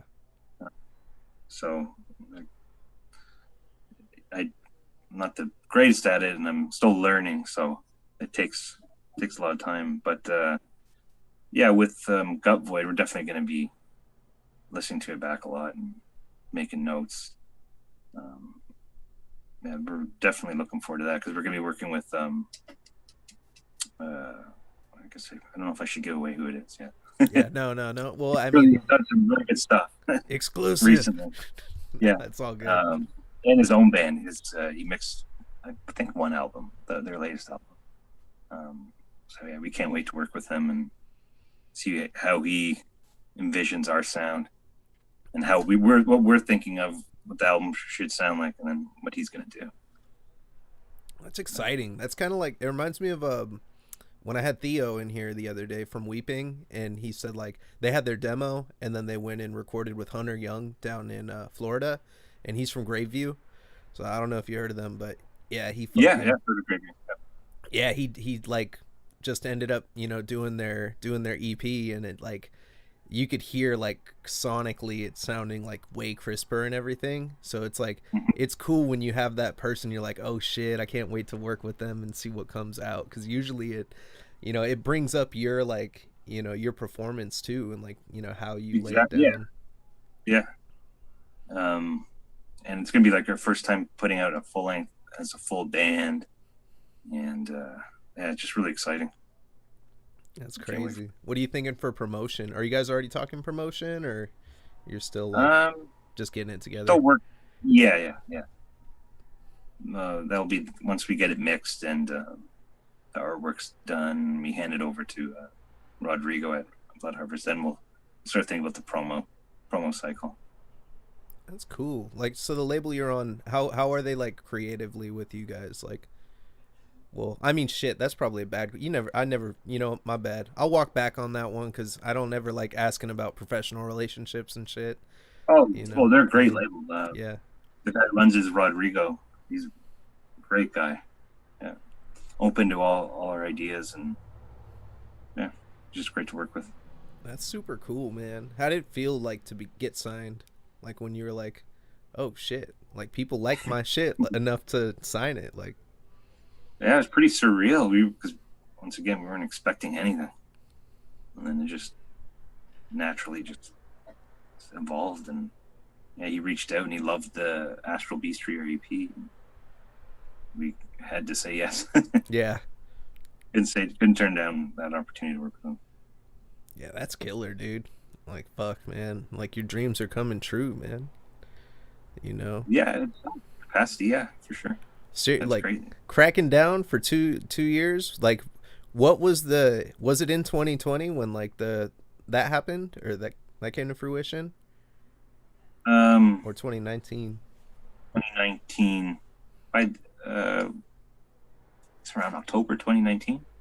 Okay, yeah, Yeah, that's sick. and 2020 started taking off, and now, yeah. I remember like when I was watching the Cannibal Corpse documentary, fucking Corpse Grinder, when he said he got the call, fucking from Cannibal Corpse, he like screamed, and his mom was like, "What's wrong?" And he's like, "I fucking told you it was gonna happen. I got my break." Like, that's gotta be like the most amazing feeling, man. Like, shit. I know. I couldn't imagine. Oh, I love that documentary. I think is it the 20 Yeah, I forgot what it's Centuries called. of Torment or something like that. Something like 20 that. years of torment or some It's shit. like a Yeah. 4 hour documentary, like fucking, and it's Yeah. got hella bands when they're all young and shit. Like you see like Trevor Sternad when he's like in his 20s and shit, like just hella Mhm. young. Like, it's fucking. I love that documentary, man.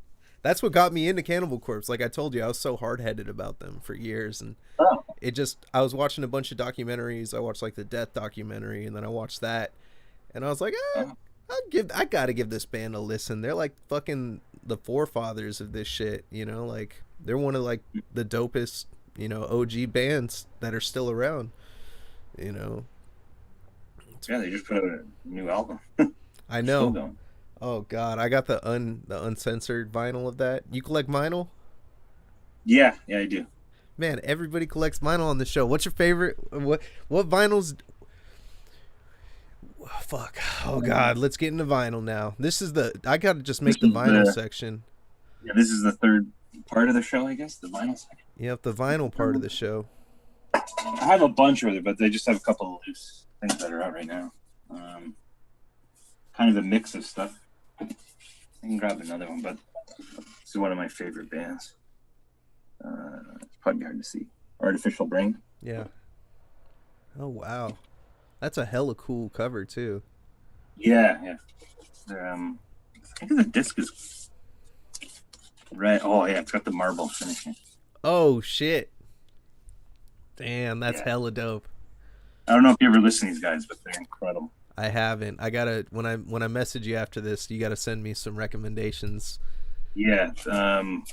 You know Gorguts? You ever listen to Gorguts? Yes. Yes. Yeah, they're like Obscura era, um, Wisdom of Hate, like kind of dissonant technical death metal.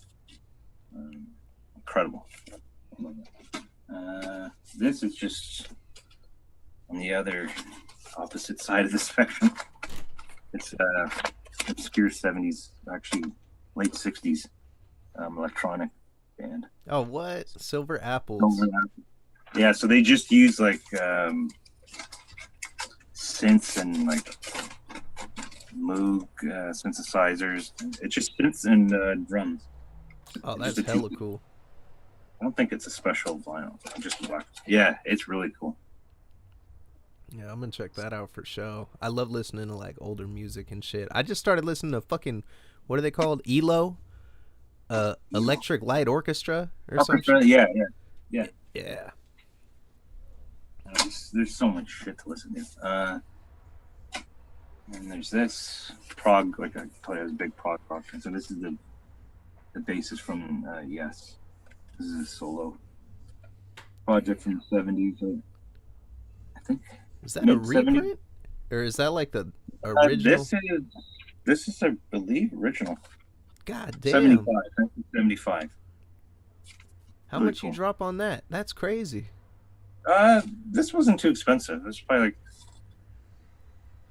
$20-$30. You buy online or do you go to like This one I bought at a local place. local shop? They got a vintage vinyl store out here. I gotta fucking check out. My Oh, girlfriend pointed and I was like, "Oh, God, do you really want to go down that?" I told her that. Yeah. I was like, "I'll be in there." Yeah, these other ones I got, like the Silver Apples I bought online. That was like researching old obscure stuff again. I love just finding obscure things.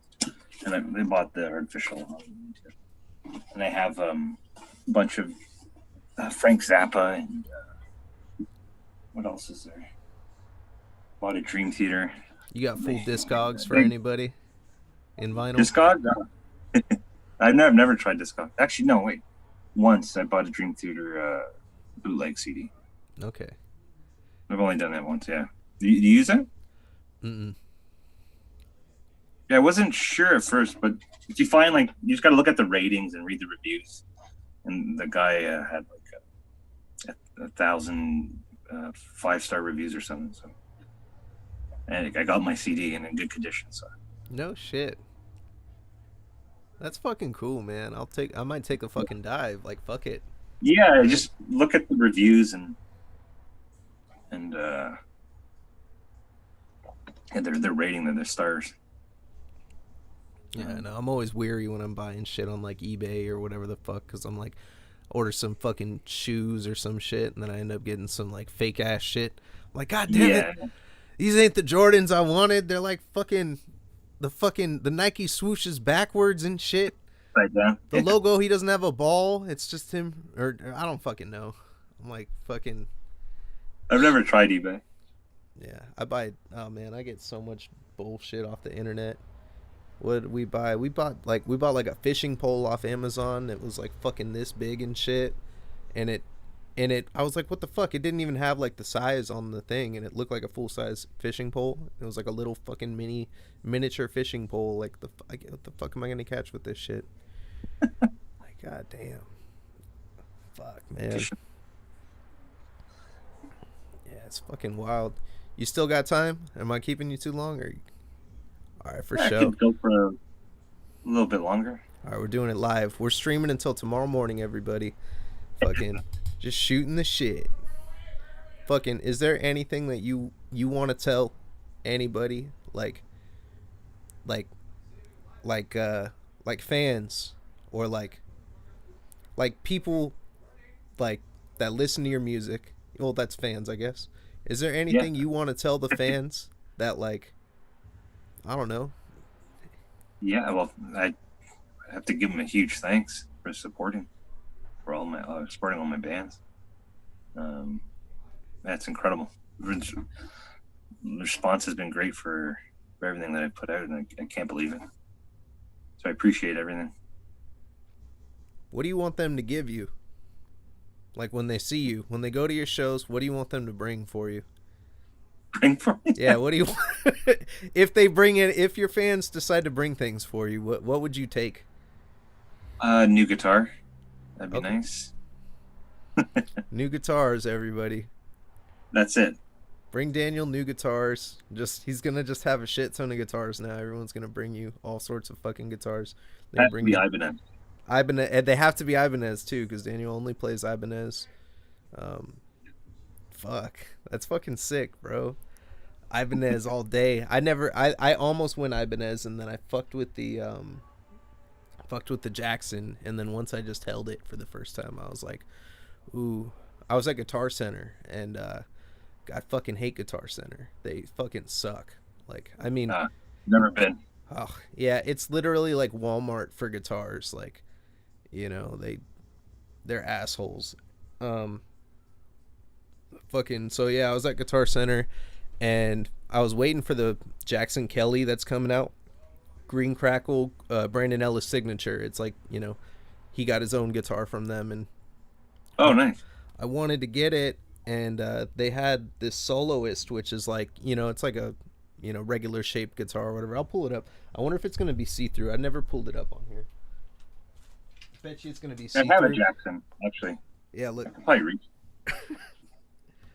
Oh, sick. it's like see through because of the green screen. But That's his signature, right?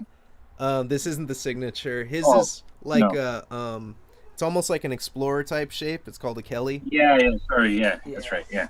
But this is the same finish of his It's signature. that green thing though. His signature has that.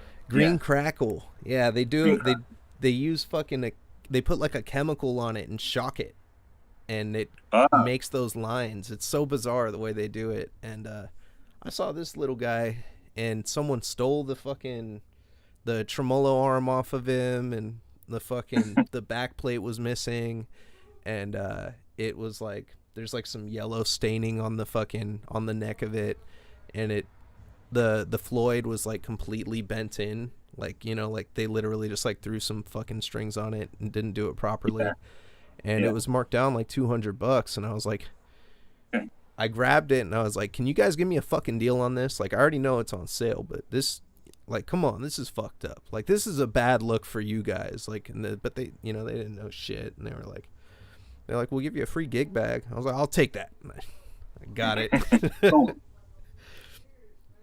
But I yeah, have a Jackson Dinky. It's pretty. Was I forget his name. The guitarist from Fear Factory, or the bassist became the guitarist, or something like that. It's his signature. My friend gave it to me. yeah. Really nice. It has an ebony fretboard. It's the first time I ever played like an ebony guitar fretboard. Really nice guitar. What kind like of Jackson. pickups are in it? Or is it got like signature pickups or? It's got an EMG 85. Oh, that's hard. Yeah. Fuck, man? You fuck with active or passive generally? Active? Uh, both.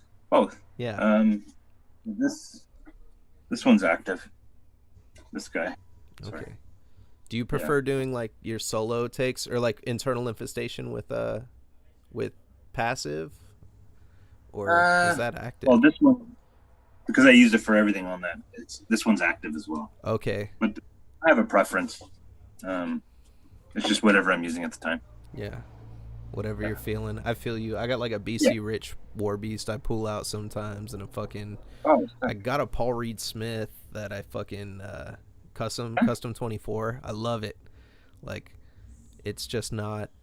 I I fucked up, man. So I bought this Paul Reed Smith, and my fucking the small E string on it always fucking sticks off to the side. So I think it has to get like fucked with. It was like a factory defect, but I Yeah. didn't realize it was a problem. I thought it was just the way I was doing vibrato. So I fucking waited until after the warranty. So now I'm like really disappointed with that. I was like, fuck. I'm like, I dropped a lot of money on that guitar. That was like my 27th birthday gift to myself. What Yeah, those makes are pretty pricey. Some of the PRS ones. Yeah, it was like $7.99. Like I was like I always wanted one, and then I found out I can't really play metal on it cuz it just doesn't like the I have to change the nut on it, and I don't want to fuck with it cuz it's so Uh, expensive. I'm like, yeah. and when I Yeah. take it to places, they look at me like, no, we don't want to do this shit. Like it's not really made for that. It's gonna eventually fuck it up in the long run. And I'm like, well, Ryan Knight plays fucking Paul Reed Smiths, and that guy plays nothing but C-tune metal. Like, but then I'd have to swap out the pickups because the pickups on it are just loud as That's fuck, and you yeah. know, I don't want to mod it out. I'll play some Santana on it or some jazz and shit, or like maybe some like black metal that's tuned in E standard. You Yeah. know. Yeah. So when you got into metal, this is a question I ask pretty much everybody on here. Yeah. Do you ever have a limit? Because I noticed like your album doesn't really have like a lot of occult shit. Like a lot of the work you do doesn't have like that occult or like that cliche type of like, well, not cliche, but I mean like that like, I don't really see a lot of satanic shit on your music. Like, do you avoid that Uh, kind of music, or do you still fuck with no, some I of it? still yeah. If the music's good, I don't necessarily care what to an extent what they're singing about. I don't mind the satanic stuff. It's just not my thing. Like when it comes to lyrics, Yeah. but I'll listen to music that has the satanic theme. Yeah, that's fine. You want to go over some of your lyrics? Like, what do you think is your favorite song that you wrote? Like your lyrics, like, because I can't really find them online. Um, Good question. Uh, there's some intestinal hex stuff just because it's funny to think of, like in terms of like a horror movie or something like the comedy horror. Yeah. Like one song, I don't know, it's kind of nerdy, but have you heard of the Hadron Collider where they smash particles? Yeah. I don't know. Yeah. So if you did that with human beings, you strapped them in the thing, That's sick, dude. smashed them. That's just one song. It's just funny shit like that. Um, there's some Fumes songs. Which is, actually there's one that's coming out. Um, I guess I can talk about it because it's been announced. Have you heard Nauseous Ruin, the fanzine? No. No. Oh, yeah, just check it out. It's really cool. Kind of like old school, like the zines that they used to have in the '90s. It's basically a take on that, and it comes with a compilation tape. It's like I don't know, 15 bands or something. And Fumes is on the latest issue that's coming out this Friday. So the song that's on there is probably one of my favorite ones in terms of lyrics. Just about mental health and I guess coping with if you have like and like just I don't explain it, an overactive mind. That's the best way to talk.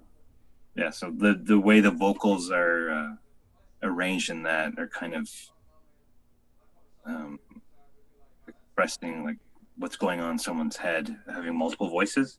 Yeah. So I like Brendan did a really good job at it, making it sound like confused, or you're going crazy because the vocals come from the different sides and then from the center, and they're doing different patterns, but then they all end at the same time. So kind of represents, I guess, like overthinking or ruminating, stuff like that.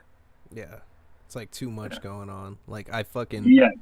dude, I deal with that all the fucking time, man. Before this interview, I tried to like lay down and take a nap for like 30 minutes, and I like closed my eyes and all I could think about was like internal infestation. Like in my head, like that's like every interview I do. I'm going to cut it down to 2 a week. I try to do 3 this week, and then that happened. It's like my brain, I get hyper fixated though. Once I'm in the zone, I'm in the fucking zone, you know? Like I feel that like, but as soon as I walk away, I'm just scattered and then focused. Like, what am I gonna ask? What am I gonna ask? It's like fucking Yeah, the song kind of like deals with that, but like I guess more of a darker tone, like having negative, like just multiple negative thoughts and stuff like that. yeah. That consuming you. I really liked how it turned out. How Brendan performed the vocals on this. That might be my favorite with that project. Yeah. I like Fumes, man. Like that fucking like chunky fuzzy sound, like, I love, and I have a couple bands that have that kind of tone on here. Like Fulci's new album that just came out has that kind of like tone to it, where their album, like, you almost hear like a crackling, kind of like a very faint, like almost buzzing with their tone. And it wraps, I feel like, the way I describe it, I feel like I'm wrapped with a blanket when I listen to this kind of music, because it's like it's wrapping my mind, and I'm just like, I feel nice and cozy, and it's like groovy, and then has that like, yeah, like, Fumes has that fucking doom, like really sound, and it's like, I love it, man. Like that shit is so sick. Like I remember when I was a kid, and I think when I first liked metal, because I tell people it's when I heard Black Dahlia, but I guess that's when I got into extreme metal. But the first time I really realized I loved fucking metal, my dad had Paranoid on a cassette tape, and we had a fucking Oh no way! Mustang, yeah, and he popped it in the Mustang, and fucking War Pigs played, and I was probably like 6 or 7 years old, like first, second grade. And I remember hearing Ozzy singing, and the guitar was just so fucking cool. Like the fucking, when he said the picture, everything he was, I was super, like, I grew up very religious, and my dad never told me, he didn't prepare me for this shit. He didn't say what he was putting on. He just put it on and turned it up hella Yeah. fucking loud, because he had like a good sound system in the car, and I'm in the back seat, and in the Mustang, it's like you're in the back, like the doors, you have no doors, so you're kind of just like in there. So I was strapped in for this fucking ride, and I remember Ozzy was talking about witches and black masses, and I was like, holy shit. Like, and then the guitar was like overwhelming, my dad's blasting it, and then the part when he says Satan laughing spreads his wings, I was like, oh god, like, what the fuck, dad? Like, I was so hyped, and then fucking it speeds up with Paranoid, and then fucking, like, it just, god, it was such a fucking beautiful experience to have with metal. And like, I get it, I could never find a band that really did that until later on. Like, I mean, like, there's like what, Sleep and like Electric Wizard and shit like that, like, but now when I listen to like some of the new bands that are coming out, like fucking Fumes, I'm like, I get that, like I can't wait to show someone this shit. It's just like thick and like, ugh. Their cover art though was off the hook. What was that one? Oh god, I couldn't really look at it. I think it had to be them. Fuck, where is it?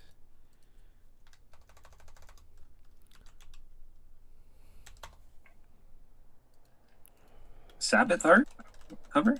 Oh no, Fumes. Oh, Fumes. Oh, There was one that I just saw that was like, what the fuck? I wonder if it's the one with the face melting on it.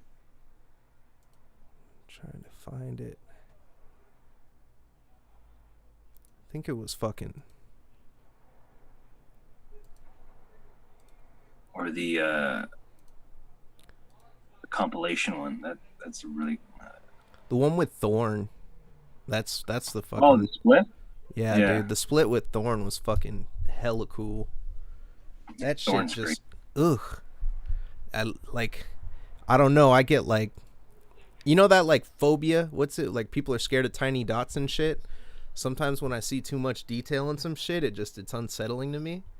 And Ah, but I like it like when I see it in like metal art because I'm like, oh, okay, fuck, I gotta listen to it. It's kind of like that you art know, was done by Ned, Gruesome Graphics. oh, gruesome He did the graphics. logo. He did the Fumes logo too. Damn, he must Got spend it. hours on that shit, man. It must take him like a long time. He works really quick actually. Really? He's Yeah, he's like crazy talented. It's insane. That's wild, man. Yeah, my buddy does some art with detail like that. He was like, it takes me 30 hours. I just like get lost in it. I'm like, fuck, that's Mm. crazy though. With crazy turnaround like that and being able to draw details like that. Yeah, yeah. Fuck, man. And it's perfect. I just give him an idea. And like sometimes I'm not even exactly sure what I want, but he does a preliminary sketch, or even it's just very rough, and it's like perfect. Even though it's just like a almost like a scribble, but he gets the idea right away. And then a couple of days after, you get the art. It's nuts. How do you feel like about you ever get art you didn't like? No, Like not and I don't mean from him in so hard. particular. I mean, have you ever been like fuck, like why or anything you weren't satisfied with 100 like in the past? Um, if I look back on it, it probably our item stuff, but that's like 20 years ago almost. Yeah. we were we were young. We didn't know what the hell we were doing. You're just like But recently, everything's been great. All the artists that I found on Instagram, like Nev, Gruesome Graphics, Rotting Head, the guy who did Grotesque Mask. I'm not sure what his like artist name is. His tag or username is FDHLL, I think.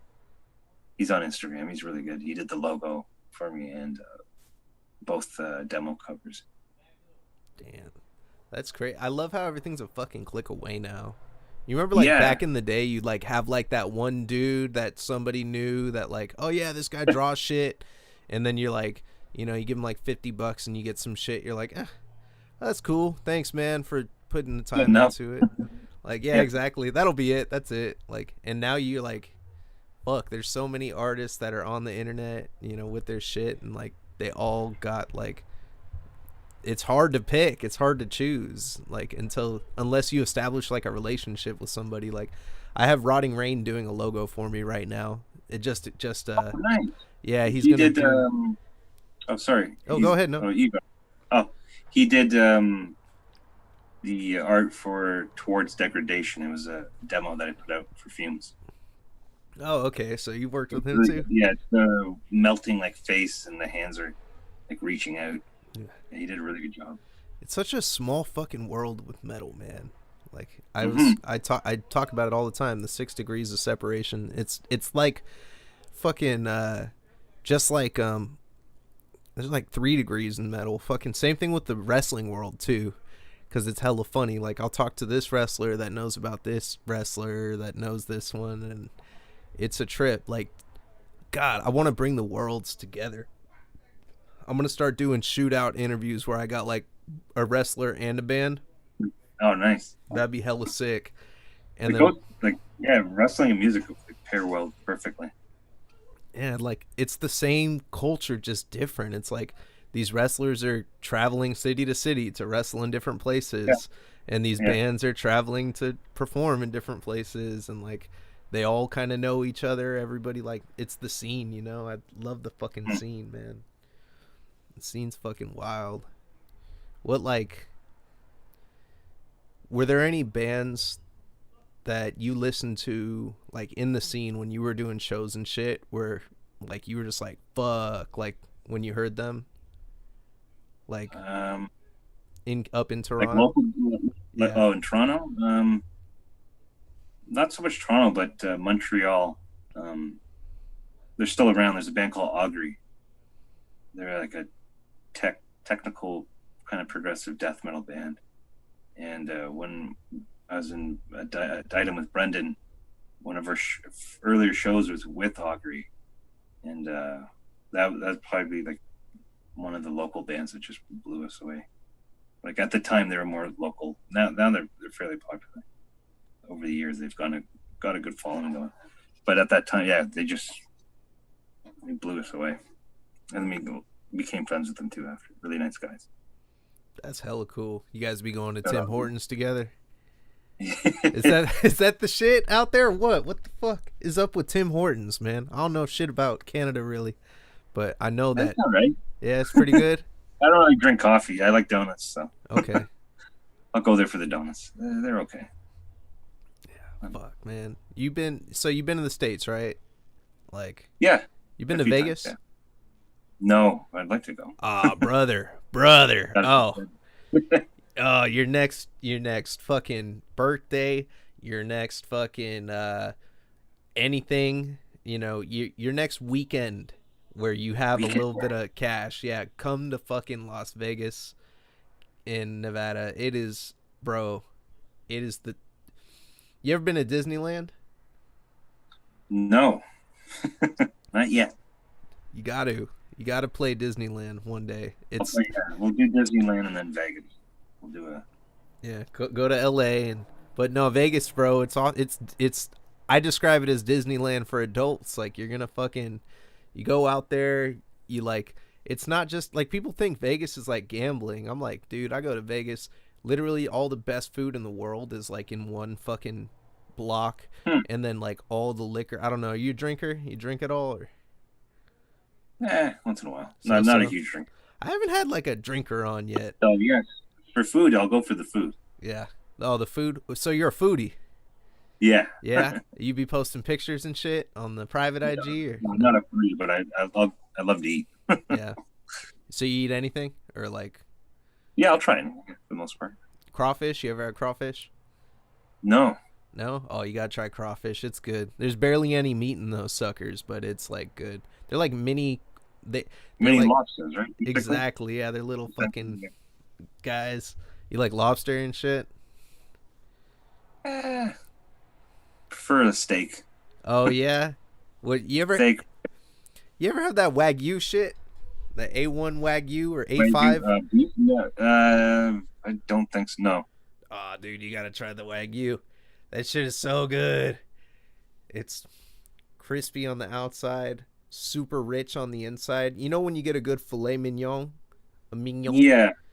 Oh, shit. That's French, ain't it? Mignon? Mignon? That's like a French word. I said but that's it right. like the other, not Canadian, Quebec. Yeah. Quebec French. It's French. Oh, okay. So there is a difference. Like, I know, like, fuck. I'm just going off on a tangent now. Quebecois French, and then there's like the Parisian, Paris. You speak any French? You've got to pick up a little bit, right? Like, no? Very, very, very little. Yeah. We had to take it through elementary school. Oh, really? Like 30 years ago, I made known a couple of words. What a trip. Fuck, man. Fucking GSP. Yeah. Yeah. Oh, you like MMA or what? No, I know he is. Yeah. I followed it a little bit. Oh, okay. Early 2000s. I feel you. And I know he is. Yeah. Yeah, that guy's a fucking beast. I got a GSP pop figure. I love me some GSP, but I like Nick Diaz too. Nick Diaz don't like GSP, so gotta, I'm from California. Nick Diaz is from like right over here. He's a gangster. That guy's fucking. Okay. Yeah, I don't know too many of the fighters, but Nick Diaz sounds familiar. I know, like, I guess there's the Conor McGregor and Anderson Silva. A couple of, like, just the popular ones I know. But I'm not too familiar with the sport. Oh, man, it's killer. You gotta get into some fighting, bro. I love it because they're literally just throwing two people in a cage and saying fucking go at it. Like, that shit, you never know what's going to happen. It could be, Yeah, it could be over in 2 seconds. Yeah. Yeah, like that's what gets me with the big ones. My heart starts beating, and I'm like, oh, fuck, what's going to happen? That's why I hated that Jake Paul, Tyron Woodley shit that happened the other week. I was like, I don't really fuck with the YouTubers, so I was like, okay, we're gonna see if this guy's gonna fight an actual fighter, and then I was expecting him to get like knocked out by Tyron Woodley any second, but I had the sad feeling in the back of my head that like it wasn't gonna happen, and it didn't happen. So it was like 10 Oh man. rounds of that Um, intensity, and it wasn't. I didn't enjoy it at all. It wasn't like an exciting one. It was just like fuck, you know. was it boxing or MMA?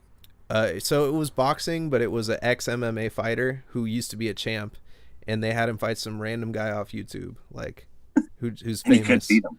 And yeah, he Okay. couldn't beat him. He didn't punch him. He Oh, went 10 rounds and like threw a couple punches, and I was literally quite tough. waiting. You know, I'm sure he could have like that's what I'm took saying. him down or something. But It had to be fixed. Has to be fixed. How the fuck are you gonna? Your whole a life is professional fighting. fighter would rip him apart. Yeah, your whole life is fighting. They paid the shit out of him. They had to. That's why I don't like watching a lot of like boxing. Boxing just it's always letdowns. I never seen a. I've watched old boxing matches that are exciting to me, but like the new shit, it's like I just can't. I end up I never really. disappointed more often. You don't really fuck with the fighting shit. Yeah, You remember? I just don't like the popular guys or whatever. Just I've seen like in passing, or if friends are watching boxing. Sometimes I watch it like that. Like same thing with MMA. My friends used to go to the bars when the UFC would have their pay per view. Yeah, That's all I really know it from, but I never really followed it. yeah. That's the best time to go though. It gets loud at those fucking things, man. Yeah, yeah, it was so fun to do. Yeah, Yeah, yeah. I was like super casual with it, and then I don't know. That's how I am with random shit. I just get super hooked on random shit. Like death metal, like really clicked for me in COVID because I used to listen to a lot of it, and then I was like, kind of like started. When I started doing my hip hop shit, I was doing that, but I would still listen to my favorite bands, but I never went down the rabbit hole. And then it was yeah. like, as soon as I had fucking some free time and I was alone, Mhm. same kind of like what happened with you. I just started going down the hole and hearing this band Yeah. and that band, and I kind of like let go of all of my, because I had reservations with bands like, oh, I ain't gonna listen to that kind of genre or whatever. Like I Hmm. was telling Theo when I looked up the definition of black metal, I was like literally it says like satanic themes is like the most thing and like biggest thing, and I was like, oh, I can't listen to that. That's what I used to think, and then I was like, fuck it, like I'm gonna listen to this shit, and I was like, ooh, this shit sounds good. Yeah. Like, you know. Too much black, but some good. I like the kind of like dissonant style black metal.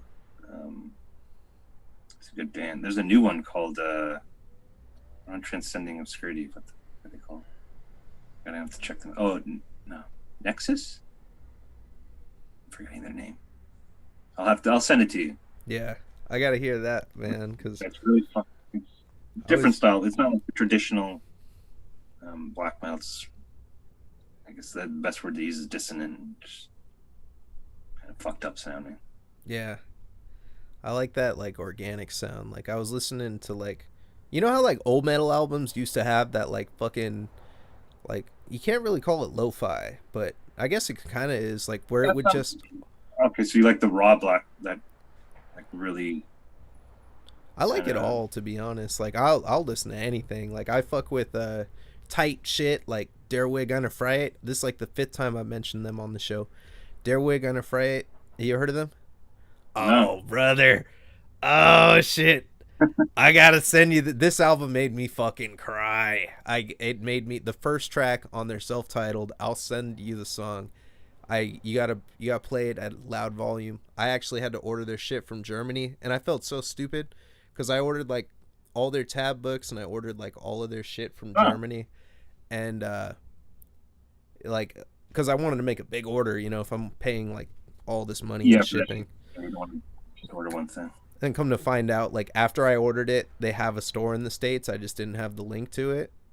And I was like, fuck. I could have just saved like $30 and bought another vinyl from them. But yeah, they're so like intense, and they're not traditional black metal in the sense they're like atmospheric black. They Oh, their sound is so powerful. It really hits you. Fucking what else? Gates of Morning and Pious Throne, the band I just had on. That guy makes, yeah. Oh, you got to check him out, bro. He blends Cool. black metal with like technical death metal. So Nice. he's going with that tremolo super fast shit. Yeah, I like definitely. Uh, God, now I'm gonna forget the name. Temple of Perdition. Oh no, sorry, Perdition Temple. Perdition Temple. I Am I gotta check saying it that right? out. Sorry, my screen's gonna go a little dark here. No, it's all good. Um, yeah, Perdition Temple. It's a really fast death metal, like Angel Corpse, Yeah. almost like black metal and death metal together. Really cool. I like that kind of style too. Damn, I gotta check that out, man. Yeah, You gotta send me. You get fuck. This is gonna be dope. I like. there'd Fuck. be a million bands to send. I know. Shit. You gotta send me too. Anything you got that isn't copyright or whatever, I'll throw it on. I'll throw it on the playlist. So we have a curated playlist where we get every band that we have on here, pretty much, and Oh, we'll throw it on there and people can take a listen. It's a death matches and death metal playlist on Spotify. oh, So sick. Yeah. yeah, and then I play the playlist on stream like when I'm doing normal shit throughout the week, and I'll throw in the chat. Yeah. Fucking, this is this band. Here's their Bandcamp link.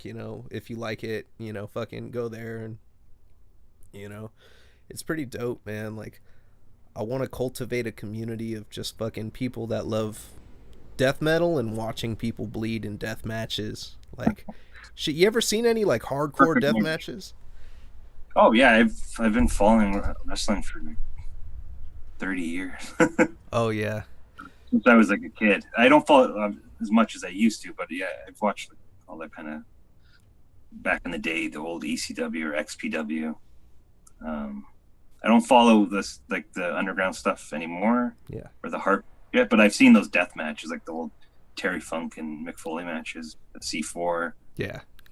Yeah, I've seen all that shit. Yeah, it's fucking crazy. What would you say is like your favorite match? Like that comes to mind when you think of that, like Of type of death stuff. matches? Yeah. Um, there was a really good one with, if I hope I'm remembering correctly, Abdullah the Butcher and Terry Funk. I think they had a Japanese death match. Woo. I think Yeah. if I'm remembering correctly. I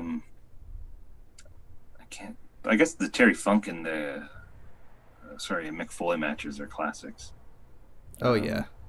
It was like art with that. My boy Tony Vargas was telling me like he's the guy that I posted on Instagram today with the tank top. Oh, Fucking yeah, yeah, he just had a crazy ass match last weekend. I was like, the whole room went quiet during his shit. But he he, yeah, he was talking about Terry Funk McFoley with the barbed wire bat, and he was like, yeah, these guys would literally like.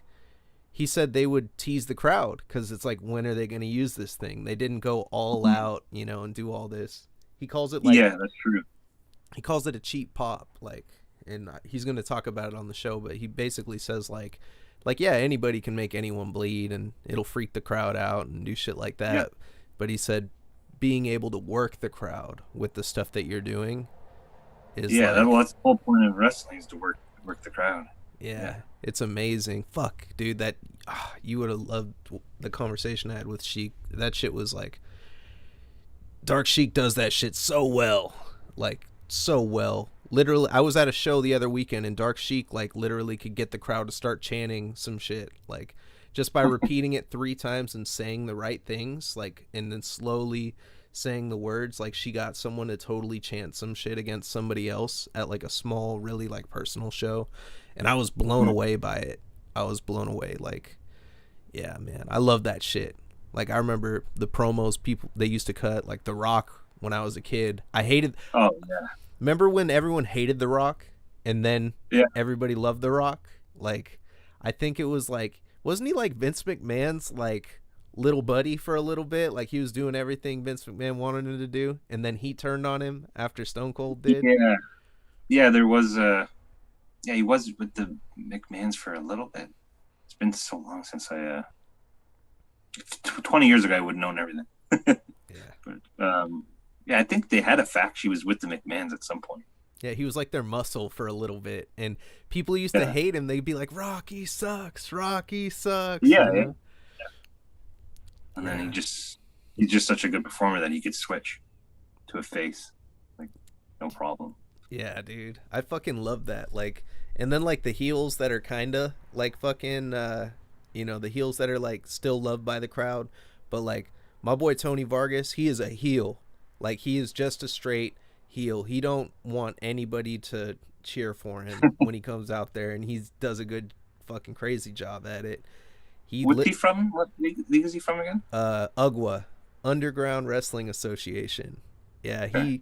he did a show where he wrestled this guy named Big Baby Powder, who's like a fucking he's a face. Everybody loves him. He comes out when his song comes on, and part of his gimmick is he throws baby powder in his opponent's face. He's a pimp. And Okay. sometimes he has chicks with him and shit, kind of like Godfather, like in Yeah. like a modern day. And he like throws the baby powder and does the smack and shit, and it's hella cool. But yeah, Tony Vargas wrestled him for the title, and oh my god, the things he did to baby powder, he threw him into a fucking door, like Irish whipped him, and he went right into he flipped. He hit it so hard, he hit the door and flipped, and fucking they did the light bulbs with each other like crazy, the light bulb to the forehead, and oh Uh, lord. Yeah. I'll send you some highlights from it. There's like a clip of all of it, but there was one spot that they did in particular that I haven't seen anywhere on the internet. And I'll tell you about that because I don't know if that's like out there, but it was killer. It was crazy, and everybody was like, "What just happened to Baby Powder?" Like, he got him mm. so good, like with everything that he pinned him with one hand at the end, and everybody was like, "Oh shit!" Like, it was insane, man. Like the is egotistical psychopath, he lives up to the name. is that like a? It's based in California, like where you are. Yeah, That okay. it's been going on for like 20 years, I believe, out here. UGWA, if All I'm right. if I'm not correct. I'm actually gonna have the promoter from it on here, the guy that started it all. Started in a backyard, as a backyard promotion, and I guess those are like frowned upon in the wrestling community. Like people call them yarders or whatever, like because a Mhm. lot of people get hurt doing that kind of shit, and Yeah, yeah. it's what it used to be like, but they they've been doing it for so long that they do like this venue now called the Ritz in San Jose, California, and it's a nightclub that they just put a ring in the middle of it on the dance floor, and you can stand on the side, and like, there's smoking and drinking, and it's all good, like, to just let loose. And they have the fucking one of the best shows I've ever seen. And it's very similar to Hood Slam. That's another show that um, I was talking about. Dark Sheik like started Hood Slam, called a bunch of Okay. wrestlers from all over and said, "Let's do our own fucking show. Fuck, like all these storylines that promoters try to make us do. Let's make our own story and let's make it fun for the crowd." Hmm. Like Dark Sheik used to wrestle as like Team Rocket. You remember from Pokemon, like it would be Jesse and James, and it was Dark Sheik and Anton Voorhees, like these two wrestlers, and they were a tag team, and it was sick. They had like their own Royal Rumble, and like, bro, it's killer. I'll send you some of the videos of that shit. Yeah, I'm not familiar with those leagues, but yeah, I'll check it out. Yeah, it's adult wrestling at the finest. Like, what do they say? One of their mottos is "fuck the fans," because they always, they're always saying that, like, "fuck the fans." It's hella funny.